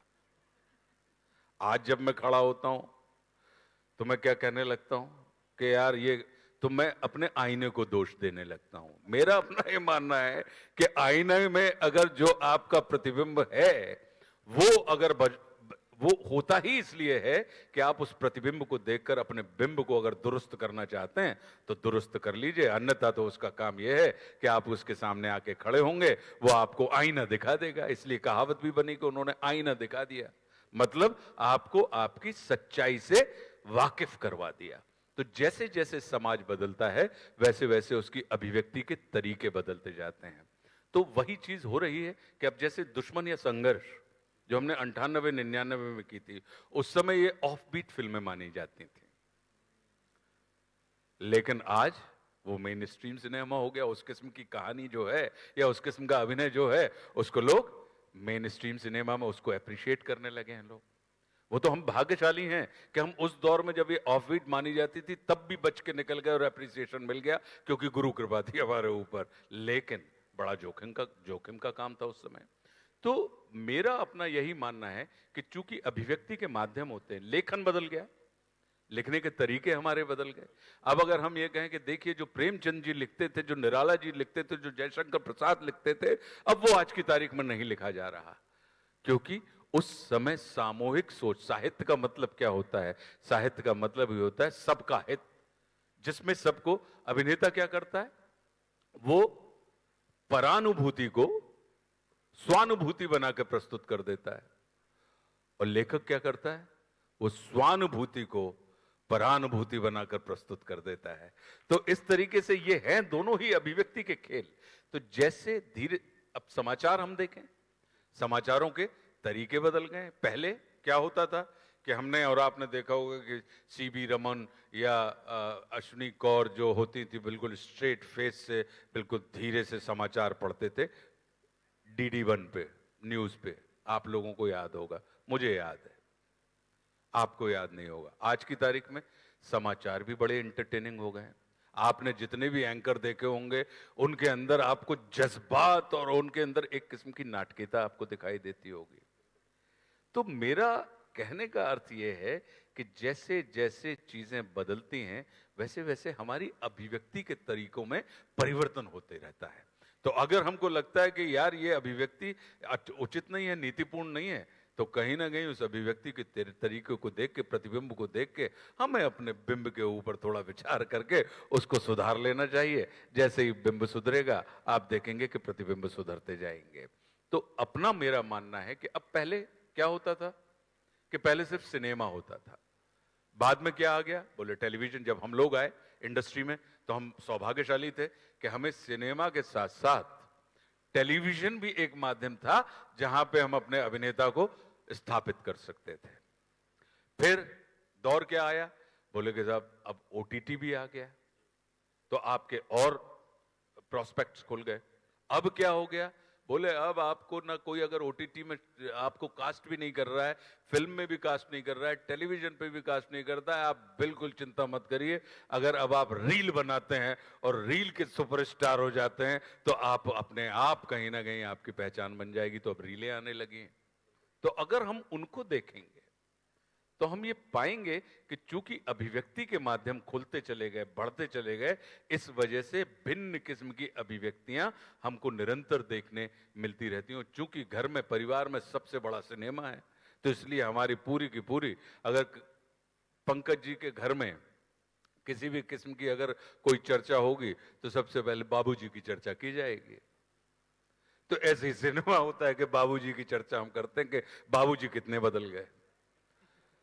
तो ये बात जो है, बाबूजी तो समय जैसे पिता अपने बच्चों के साथ धीरे धीरे बच्चा होता जाता है, और वो ये चाहता है बच्चों के साथ बच्चा होते होते कि वो धीरे धीरे अपने बच्चे को कहीं ना कहीं पिता की स्थिति और मानसिकता में पैदा कर दे। तो ऐसे ही कहीं ना कहीं वो चीजें चलती रहती हैं। तो मेरा सिर्फ यही मानना है कि चूंकि ये सारी चीजें बदली हैं, हमारे और आपके बात करने के तरीके बदल गए हैं, हमारे और आपके रिश्तों के अंदर परिवर्तन आ गया है कि अब आज की तारीख में हम संसार से तो जुड़ गए लेकिन स्वयं से कट गए।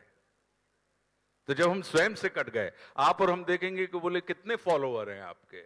अब आपकी कदर किस बात पे होती है कि इंस्टाग्राम पे भैया के कितने फॉलोअर हैं या दीदी के कितने फॉलोअर हैं, उससे हम आपके व्यक्तित्व का आकलन करने लगते हैं। तो फॉलोअर तो हमने बढ़ा लिए, लेकिन हमें इस बात का सुख मिला कि पता लगा कि आशुतोष की लिखी हुई रचना को अगर उनके आने के पहले आपके कॉलेज की सबसे बड़ी शख्सियत अपने मुंह से सुना दे तो मुझे लगता है मेरा लिखना सार्थक हो गया। अब इसमें हम ये नहीं देखेंगे कि आपको कितने आदमी फॉलो करते हैं या कितने, आपके द्वारा बोली गई बात या आपके द्वारा लिखी गई बात कितने चित्तों के अंदर परिवर्तन करती है, मैं उससे आनंदित हो जाता हूं, और ये बड़े सौभाग्य का विषय है।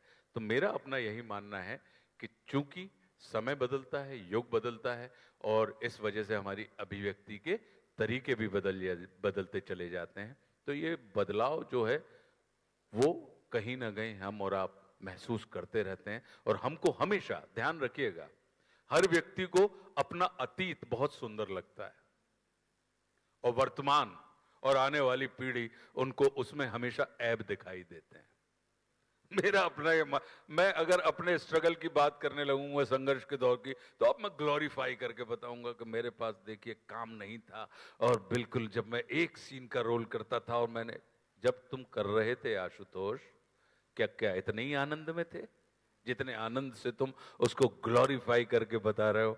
मेरा ये मानना है कि चूंकि वर्तमान आपका आनंदपूर्ण है, इस वजह से आपने अतीत को भी क्या कर दिया, या तो हम आपसे सहानुभूति ढूंढेंगे उसमें, या हम आपसे क्या ढूंढेंगे, देखिए साहब कितना संघर्ष किया, संघर्ष की हार कभी नहीं होती है, असफलता एक चुनौती है, स्वीकार करो क्या कमी रह गई, सोचो और विचार करो, ये सब बातें हम करने लगेंगे। लेकिन जब आप जूझ रहे थे, जब आप उस अवस्था से गुजर रहे थे, जब आपके अंदर स्वप्न तो बड़े थे लेकिन अवसर आपके पास बहुत छोटे थे, और छोटे अवसर, उस समय आपके पास चुनाव रिजेक्ट करने का नहीं था, रिजेक्शन आपके पास नहीं था, आपके पास ऑप्शन ही नहीं था कि आप किसी कार्य को रिजेक्ट कर सकें। तो अब आपके पास स्वीकार करने का माध्यम था।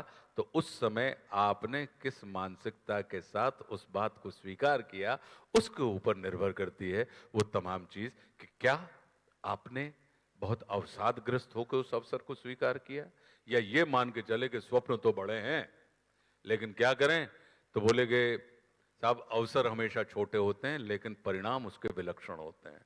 जब हम सुई धागा लेते हैं तो आपने देखा होगा कि सुई के अंदर धागा डालने के पहले अपन उसको बहुत पतला करते हैं और डालते हैं, लेकिन जब सुई के अंदर धागा चला जाता है तो हमारे और आपके कितने उधड़े हुए कपड़ों को बहुत आसानी के साथ सिल देता है और हम बिल्कुल जेंटलमैन बन के घूम रहे होते हैं। हमारी जो फटापन है, हमारा जो तिरक चुकी है जो चीज, जो कट चुके हैं, वो कटिंग वटिंग हमारी दिखाई नहीं देती है। तो मेरा अपना ये मानना है अपने तौर पे कि हमको हमेशा अपने अतीत होता किस लिए है। जैसे जब हम गाड़ी चलाते हैं तो आपने देखा होगा कि रेयर व्यू मिरर लगा होता है कार में। किस लिए होता है? कि आगे बढ़ने के लिए कभी कभी पीछे दृष्टि डालो, पीछे ही दृष्टि मत डाले रहो। पीछे ही अगर दृष्टि डालोगे तो तुम्हारे आगे दुर्घटना तय है। कि रेयर व्यू मिरर में देख के अगर गाड़ी चलाएं तो क्या होगा? आगे आपको अगर पीछे ही देखते हुए आप चल रहे हैं तो ये तय मान के चलिए कि आपके आने वाले समय में दुर्घटना तय है। तो रेयर व्यू मिरर काहे के लिए होता है? कि आगे की यात्रा अगर सुखद हो, आनंद पूर्वक हो, तो क्या करो, पीछे थोड़ी सी दृष्टि डालते रहो। धनुष के बाण से अगर आप देखेंगे कि हम बाण चलाते हैं तो क्या होता है? प्रत्यंचा पीछे जाती है, लेकिन कोदंड जो है, जो दंड है, वो वहीं रहता है। तो पीछे इसलिए जा रही है कि पीछे जाना है। क्यों? क्योंकि आगे संधान करना है। अब पता लगा कि पीछे ही रखे रहो आप बाण को, तो क्या होगा? एक समय के बाद वो प्रत्यंचा टूट जाएगी, और टूटेगी तो फिर आप आगे जाने के, आप वर्तमान के भी काम के नहीं रहेंगे, भविष्य की तो आप कल्पना ही छोड़ दीजिए। तो मेरा अपना यही मानना है कि पीछे सिर्फ हल्की सी दृष्टि डालनी चाहिए। बहुत, जिसको परमात्मा की दृष्टि से ये कहा जाता है कि करुणा कटाक्ष लहरी, कि उन्होंने कृपा कटाक्ष लहरी, मतलब हम हल्के से अपने तिरछेपन से किसी को देखते हैं। या जब आप लोगों को प्रेम होता होगा क्लासरूम में बैठे बैठे, जिसके भी प्रति हृदय में प्रेम उत्पन्न हुआ होगा, तो एक हल्की सी तिरछी दृष्टि आप उस पर डाल देते होंगे कि वो लिख रही हैं या लिख रहे हैं या क्या कर रहे हैं, उन्होंने क्या पहना हुआ है। तो ऐसे पीछे एक हल्की सी दृष्टि डाल के आगे हमें बढ़ते रहना चाहिए। और मेरा ये मानना है कि हर युग जो होता है वो अपने हिसाब से बड़ा उपयुक्त होता है।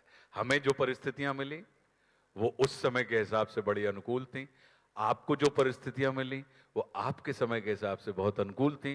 कार्तिकेय को जो परिस्थितियां मिल रही हैं, अभी हम आए तो आपके ग्रैंडफादर की फोटो देखी, क्या 13,000 विद्यार्थी ग्रैंडफादर के समय में थे? कार्तिकेय ये कह सकते हैं। अब ये कार्तिकेय के ऊपर निर्भर करता है कि नहीं, हरिदास जी ने, हरिदास जी नाम है, हरिदास जी ने देखिए हम लोगों को कितनी अच्छी व्यवस्था की कि उन्होंने उंगली पकड़ के 10 विद्यार्थियों से शुरू किया। और आज उनका बहुत धन्यवाद कि अगर वो 10 विद्यार्थियों से शुरू ना करते तो आज हम 13,000 विद्यार्थियों के पायदान पर खड़े नहीं होते। तो मेरा अपना ये मानना है कि हमें कहीं ना कहीं जो बीता है, बीते ने ही हमें उंगली पकड़ के, हमारे माता पिता हमसे कम पढ़े लिखे थे दक्ष, उन्होंने हमको हमसे ज्यादा पढ़ा लिखा दिया। तो अब हम ये कहें कि आप क्या जानते हैं बाबूजी, आप चुप रहिए, आपको पता नहीं। मम्मी आपको बिल्कुल पता नहीं है।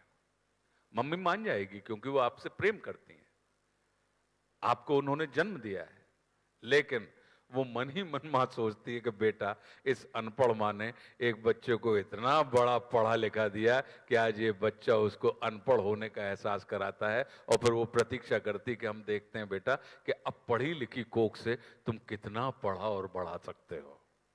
तो मेरा अपना ये मानना है कि हमें कहीं ना कहीं बीते को धन्यवाद देते हुए, वर्तमान को आनंद के साथ जीते हुए, भविष्य की सुखद कल्पनाएं करते रहते हुए उनके लिए प्रयास करते रहने चाहिए। तो मेरा अपना ऐसा मानना है। तो इसी वजह से जो बीता था सिनेमा, उसका धन्यवाद है आशुतोष राणा कि वो उस समय की परिस्थितियों में जैसा सिनेमा बन रहा था, जो बनाया गया। अक्सर होता क्या है कि हम छिद्राणवेशी होते हैं। उस दौर में भी तो अच्छा सिनेमा बन रहा था और उस दौर में भी खराब सिनेमा बन रहा था। इस दौर में भी अच्छा सिनेमा बन रहा है और इस दौर में भी बहुत खराब सिनेमा बन रहा है। लेकिन होता क्या है कि हमको अक्सर दूध पीने वाले आदमी कम दिखाई देते हैं, लेकिन सड़क पे हल्के से लहराते हुए अगर दिख जाएं तो हमको वो व्यक्ति तुरंत दिखाई देते हैं और हम कहते हैं कि समाज जो है पूरा का पूरा बर्बाद हो गया है। ऐसा नहीं है, फिर तो पूरा लड़खड़ाता हुआ और लहराता हुआ दिखना चाहिए था। बहुत से लोग हैं जो कमरे में बैठकर दूध पीकर सड़क के ऊपर स्थिर चित्त होते हुए चलते रहते हैं। तो मेरा अपना यही मानना है कि मैं धन्यवाद देते हुए चलता हूं। अब ये चुनाव हमारे ऊपर है कि अब दूध का गिलास रखा है और शराब का गिलास रखा है, तो आप किस गिलास को चुनते हैं? चुनाव आपका है। अगर आपको कोई चीज ठीक नहीं लगती है, देखना बंद करिए, लोग बनाना बंद कर देंगे। क्या होता है कि हम देखते भी चित्त लगा के हैं। क्यों? क्योंकि हमको चित्त लगा के कहीं ना कहीं अपना रेचन करना है। तो चित्त लगा के मत देखिए, वित्त लगा के मत देखिए। आप देखेंगे कि ये वो बनाने लगेंगे सारे, क्योंकि है तो हम ही लोग। जैसे आप कॉलेज चला रहे हैं, कॉलेज भी तो कई किस्म के होते हैं। क्या हर कॉलेज में बड़े इसी किस्म की टीचर्स की और विद्यार्थियों की और मैनेजमेंट की एक दूसरे के साथ बहुत अच्छी बॉन्डिंग है? क्या हर कॉलेज में है?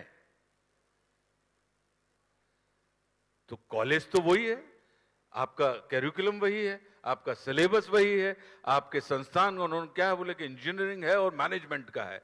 तो ऐसे 50 और कॉलेज होंगे ना, लेकिन उन 50 कॉलेजों के मिकदार किरदार बिल्कुल अलग अलग होंगे। आप निकल के देख के आइए। तो ये निर्भर किस पे करता है? ये हम ही पर करता है। तो आप अपनी प्रकृति के हिसाब से जिएं तो हम और आप ये देखेंगे। तो मेरा अपना ये मानना है कि अगर कोई चीज अवांछनीय है तो उस अवांछनीय चीज को अवांछनीय कहने की अपेक्षा उसको उस अवांछनीय को स्वीकारना ही बंद कर दीजिए। क्योंकि किसी भी व्यक्ति की पहचान किस चीज से होती है बताइए?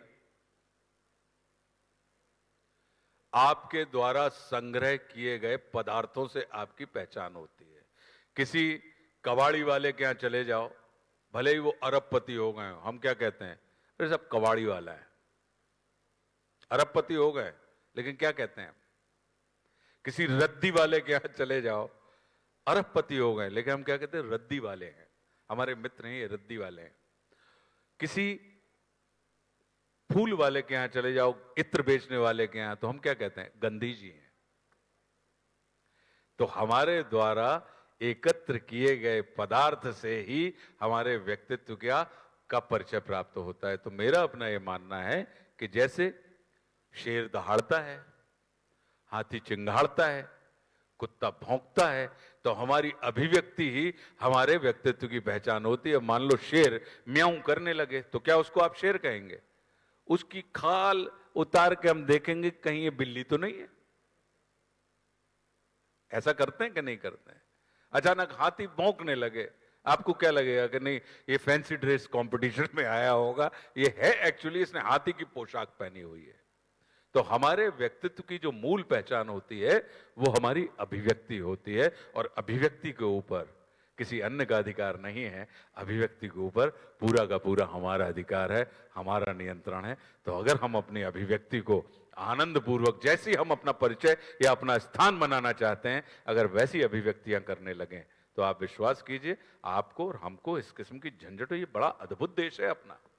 आप ये ध्यान रखिए, यहां पे खेती बाड़ी कितने लोग जानते हैं? जानते? बहुत अच्छा, बड़ा आनंद आया मुझे इतने सारे हाथ उठे देखकर, सचमुच में। क्या मुझे ये बताएं कि हम जिस जमीन के अंदर गेहूं बोते हैं या चावल बोते हैं या मटर बोते हैं या चना बोते हैं, तो क्या खरपतवार भी बोते हैं? भूमि की प्रकृति है कि वो फसल के साथ साथ खरपतवार कहीं ना कहीं पैदा करेगी। अब ये अच्छे किसान के अंदर आता है कि वो खरपतवार निकाल के फसल इकट्ठी कर ले, या फसल को फेंक के खरपतवार को फसल के नाम से बेचना शुरू कर दे। तो मेरा अपना ये मानना है कि विचार का बाई प्रोडक्ट होता है विकार, वो आएगा। अब जैसे आग में से धुआं निकलता है, धुआं उसका बाय प्रोडक्ट है। क्या आप धुआं खत्म कर सकते हैं? धुएं को आप नियंत्रित कर सकते हैं पीयूसी लगा के, लेकिन आप उसे समाप्त नहीं कर सकते हैं। और विकारों को अर्थ के साथ व्यर्थ रहता है, यह ध्यान रखना अपने जीवन में। किसी केले की दुकान पे जाइए और उससे कहिए मुझे अर्थ अर्थ दीजिए, व्यर्थ मत दीजिए।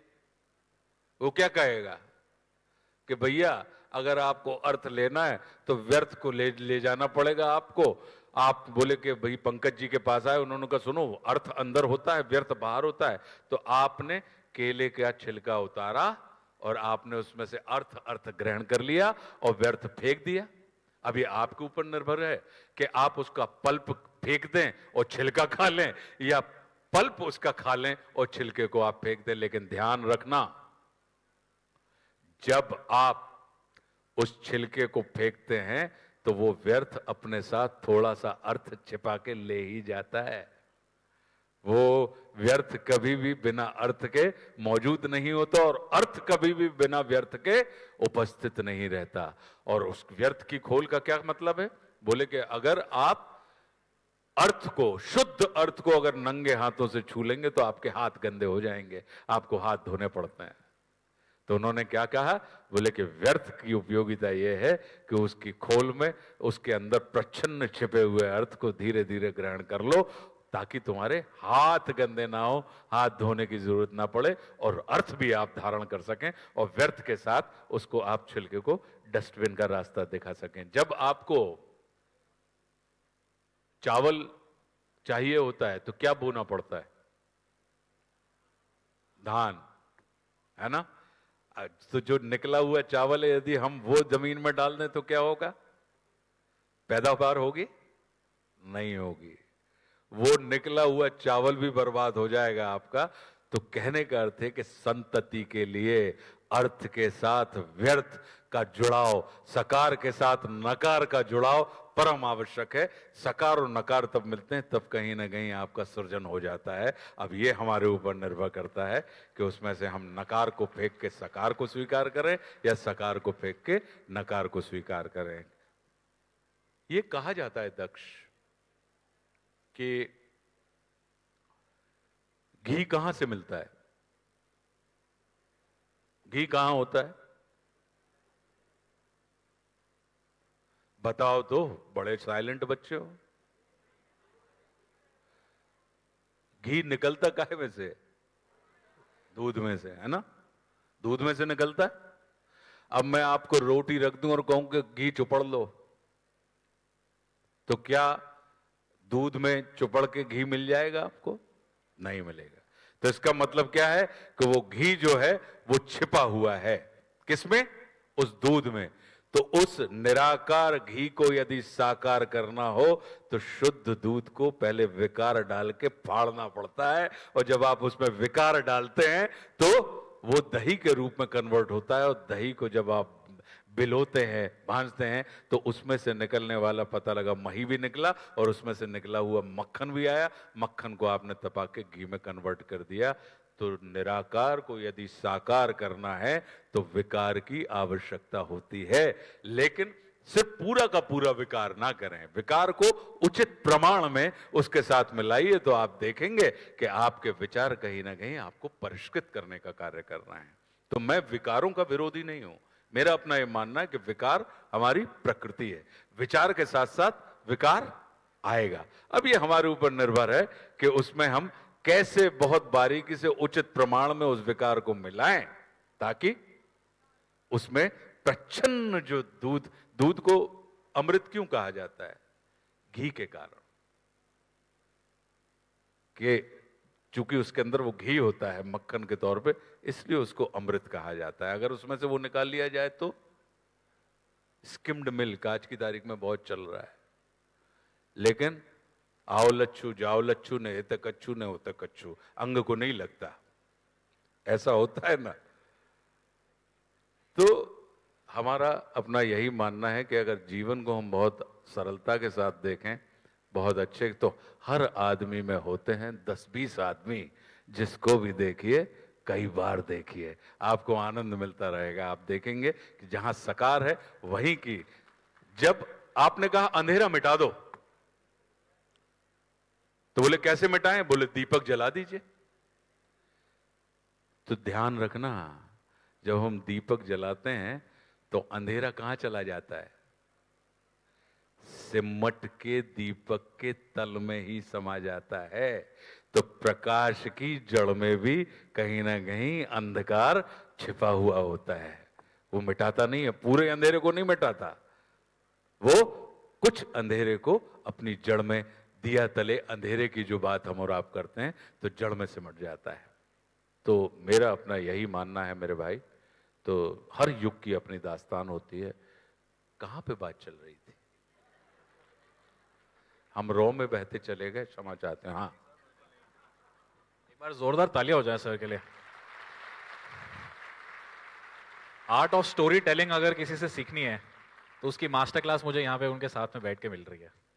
सर, स्टोरी टेलिंग से एक हमारा जो आखिरी प्रश्न रहेगा आपके लिए, वो है कुछ बच्चों की उन्होंने एक रिक्वेस्ट करी है आपके लिए, और मैं चाहूँगा कि वो रिक्वेस्ट आज पूरी हो। बताइए। कुछ पंक्तियाँ शिव तांडव स्तोत्र से अगर हो जाएं अच्छा, तो मैं जानता हूँ कि यहाँ पे सबके रोंगटे खड़े होने वाले हैं। नहीं नहीं, देखिए, सबसे पहले तो अगर शिव तांडव की बात करें तो शिव देखिए कितने अद्भुत हैं, देवादिदेव महादेव। इतने अद्भुत और इतने विलक्षण हैं वो कि उनका वाहन क्या है? नंदी। और जगदम्बा मातेश्वरी पार्वती का वाहन क्या है? क्या नंदी और शेर आपस में मित्र हैं? नहीं है। ठीक है। उनके बड़े बेटे कार्तिकेय जी का वाहन कौन सा है? और उनके छोटे बेटे पूज्य गणपति जी का वाहन कौन सा है? क्या मोर और चूहा आपस में मित्र हैं? जिनको देवादिदेव महादेव भोले बाबा, मतलब धन धन भोलेनाथ तुम्हारे कौड़ी नहीं खजाने में, और 3 लोग बस्ती में बसाए, स्वयं बसे वीराने में, ऐसे वाले किसका श्रृंगार रखें? बोले के स्नेक, बिच्छू। तो क्या सांप दोनों बच्चों के वाहन का मित्र है? नहीं है। आप देखिए कितना कमाल का अनोखा मैनेजमेंट है देवादिदेव महादेव का, कि तमाम विसंगतियों के बीच में जो संगति स्थापित कर दे वही शिव हो सकता है। इससे बड़ा मैनेजमेंट कि आप एक दूसरे के घोर विरोधी हो सकते हैं, एक दूसरे को देख के आप गुर्रा सकते हैं, लेकिन खा नहीं सकते। तो गुर्राने की स्वतंत्रता है आपको। आप you can dislike anyone, but आप उसको डिस्ट्रॉय नहीं कर सकते। तो जो तमाम विसंगतियों के बीच में संगति स्थापित कर दे उसको शिव कहते हैं। है ना अद्भुत मैनेजमेंट? तो ये चूंकि आपका मैनेजमेंट का भी क्लास है ना, अब ये मैनेजमेंट कैसे कर पाए? शिव की एक और विशेषता है कि जिसने बनाया वो उसी के हो गए, और जहां बनाया वो वहीं के हो गए। यदि पंकज जी बना दें तो वो पंकजेश्वर महादेव हो जाएंगे। होता है। परमात्मा श्री राम ने बनाया तो वो रामेश्वर हो गए। पीपल के पेड़ के नीचे बना दो तो क्या कहलाते हैं? बोले पिंपलेश्वर। नदी के किनारे बना दो तो कह जाते हैं नदेश्वर। समुद्र के किनारे बना दो तो समुद्रेश्वर। तो जिसने बनाया वो उसके हो गए, और जहां बनाया वो वहीं के हो गए। जिसने बनाया वो उसको प्रसिद्ध कर देते हैं, और जहां बनाया उस स्थान को वो सिद्ध कर देते हैं। तो जिस भी बच्चे के अंदर, मैनेजमेंट के अंदर ये क्वालिटी होगी कि वो जो बनाए वो स्वयं को डिसॉल्व करके उसको प्रसिद्ध कर दे, और जहां बनाए उस स्थान को सिद्ध कर दे, आप ध्यान रखिएगा कि उसको कालांतर में कहीं ना कहीं बेस्ट मैनेजर की उपाधि से लोग उसके पीठ के पीछे बात करेंगे। तो ये देवादिदेव महादेव की बड़ी अद्भुत लीला है। तो जटाओं से जिनके जल प्रवाह, मात गंग का गले में जिनके सज रहा है हार, विष भुजंग का डमड डमड डमड डमरू कह रहा शिवय शिवम, तरल अनल गगन पवन धरा धरा शिवय शिवम। वे नंदनी के वंदनीय नंदनी स्वरूप हैं, वे तीन लोक के पिता स्वरूप एक रूप हैं, कृपालु ऐसे है कि चित्त जप रहा शिव शिवम, तरल अनल गगन पवन धरा धरा शिव शिवम। फिर क्या है? बोले वे शेष है, अशेष है, प्रशेष है, विशेष है। वे शेष हैं, विशेष हैं, अशेष है, प्रशेष है, विशेष है, जो उनको जैसा धार ले वे उसके जैसा भेष है। वे नेत्र सूर्य देवता का चंद्रमा का बाल है, विलय भी वे प्रलय भी वे अकाल महाकाल है। उसी के नाथ हो गए जो उनके साथ हो लिया, वहीं के हो गए हैं वे जहां सुना शिव शिवम डमट डमट डमट डम। कह रहा शिव शिवम, तरल अनल गगन पवन धरा धरा शिव शिवम। मुझे आनंद इस बात का मिलेगा कि ये मैंने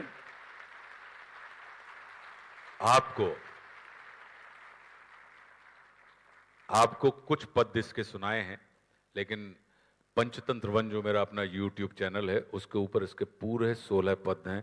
मुझे आनंद इस बात का आएगा कि जब अगर अगली बार पंकज जी मुझे बुलाते हैं आपसे मिलने के लिए और मैं ये यहाँ पर बैठे हुए सभी कंठों के मुंह से अगर वो शिव तांडव स्तोत्र का हिंदी में पाठ सुनूंगा तो मुझे आनंद आ जाएगा। मुझे लगेगा कि देखिए ये इतनी अद्भुत जो रचना थी, जो रावण द्वारा विरचित है कि जटाटवी गलज्वला प्रवाह पावित स्थले गले वलम लंबितम भुजंग तुंग मालिकाम और डमट डमट डमट डमरू।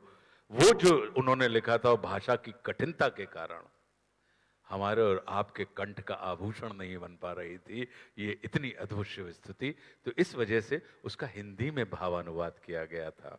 और ये आनंद का विषय है कि लोगों को वो कहीं ना कहीं आह्लादित करता है, क्योंकि वो उसी छंद में लिखा गया है भावानुवाद, जो भुजंग प्रयात छंद है उसी छंद में इसको कहीं ना कहीं भावानुवाद करने का प्रयास किया गया है।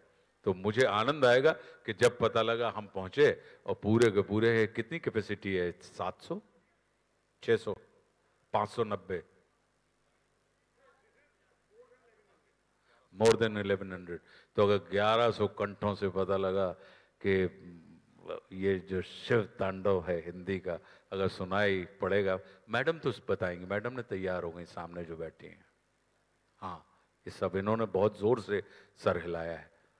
तो अगर आपने ये कमान अपने हाथ में, क्योंकि स्त्री जब भी कोई चैलेंज अपने हाथ में लेती है विश्वास कीजिए उसे पूरा होना ही पड़ता है, क्योंकि चैलेंज भी ये जानता है कि वो किसके हाथ में है।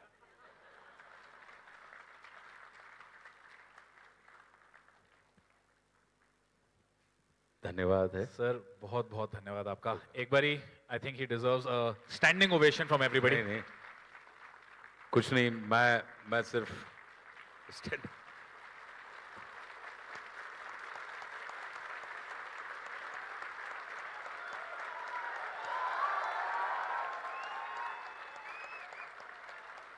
बहुत बहुत बहुत बहुत धन्यवाद। बहुत धैर्यपूर्वक मेरे अनुभवों को सुनने के लिए, और मेरा अपना ये मानना है कि इसमें से जो उचित लगे वो आपका है, क्योंकि मुझे आप जैसे ही लोगों से कहीं ना कहीं वो अनुभव प्राप्त हुए हैं। और जो अनुचित लगे उसे आप अपने पास बचाकर मत रखिएगा, क्योंकि उस अनुचित ने अगर मान लीजिए मुझे बिगाड़ दिया तो वो आपको कैसे बनाएगा। तो उसे आप मेरी अपनी संपत्ति मानिए।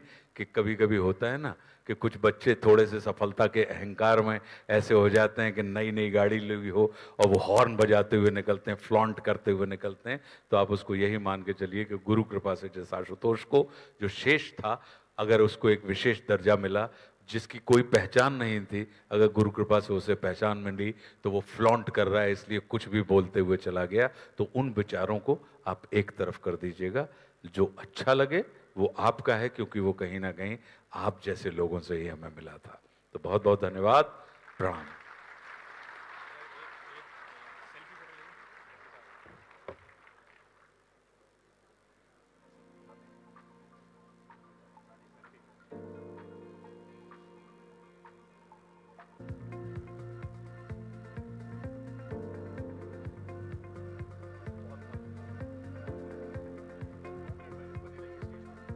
मैं रिक्वेस्ट करूंगा अग्रवाल परिवार का, प्लीज एक बार आए। A short round of felicitation for our chief guest.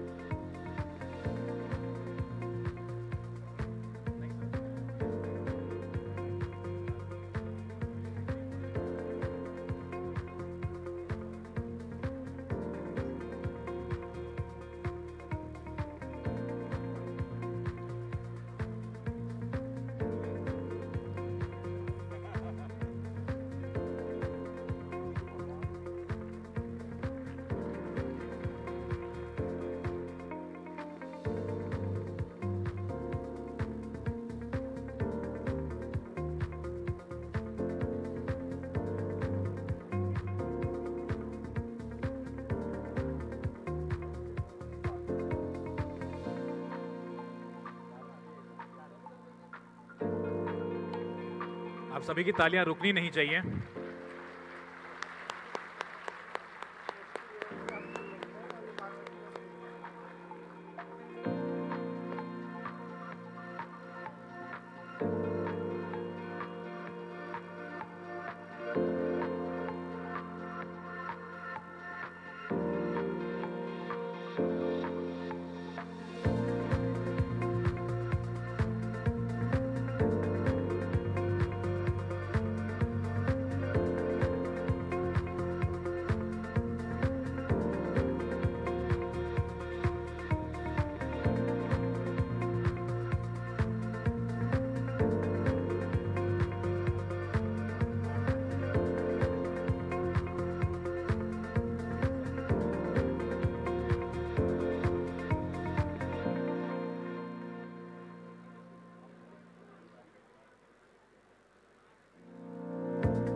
As we come to an end to this empowering day, I would like to extend my heartfelt gratitude to all our esteemed speakers, guests, and attendees for making this event a grand success.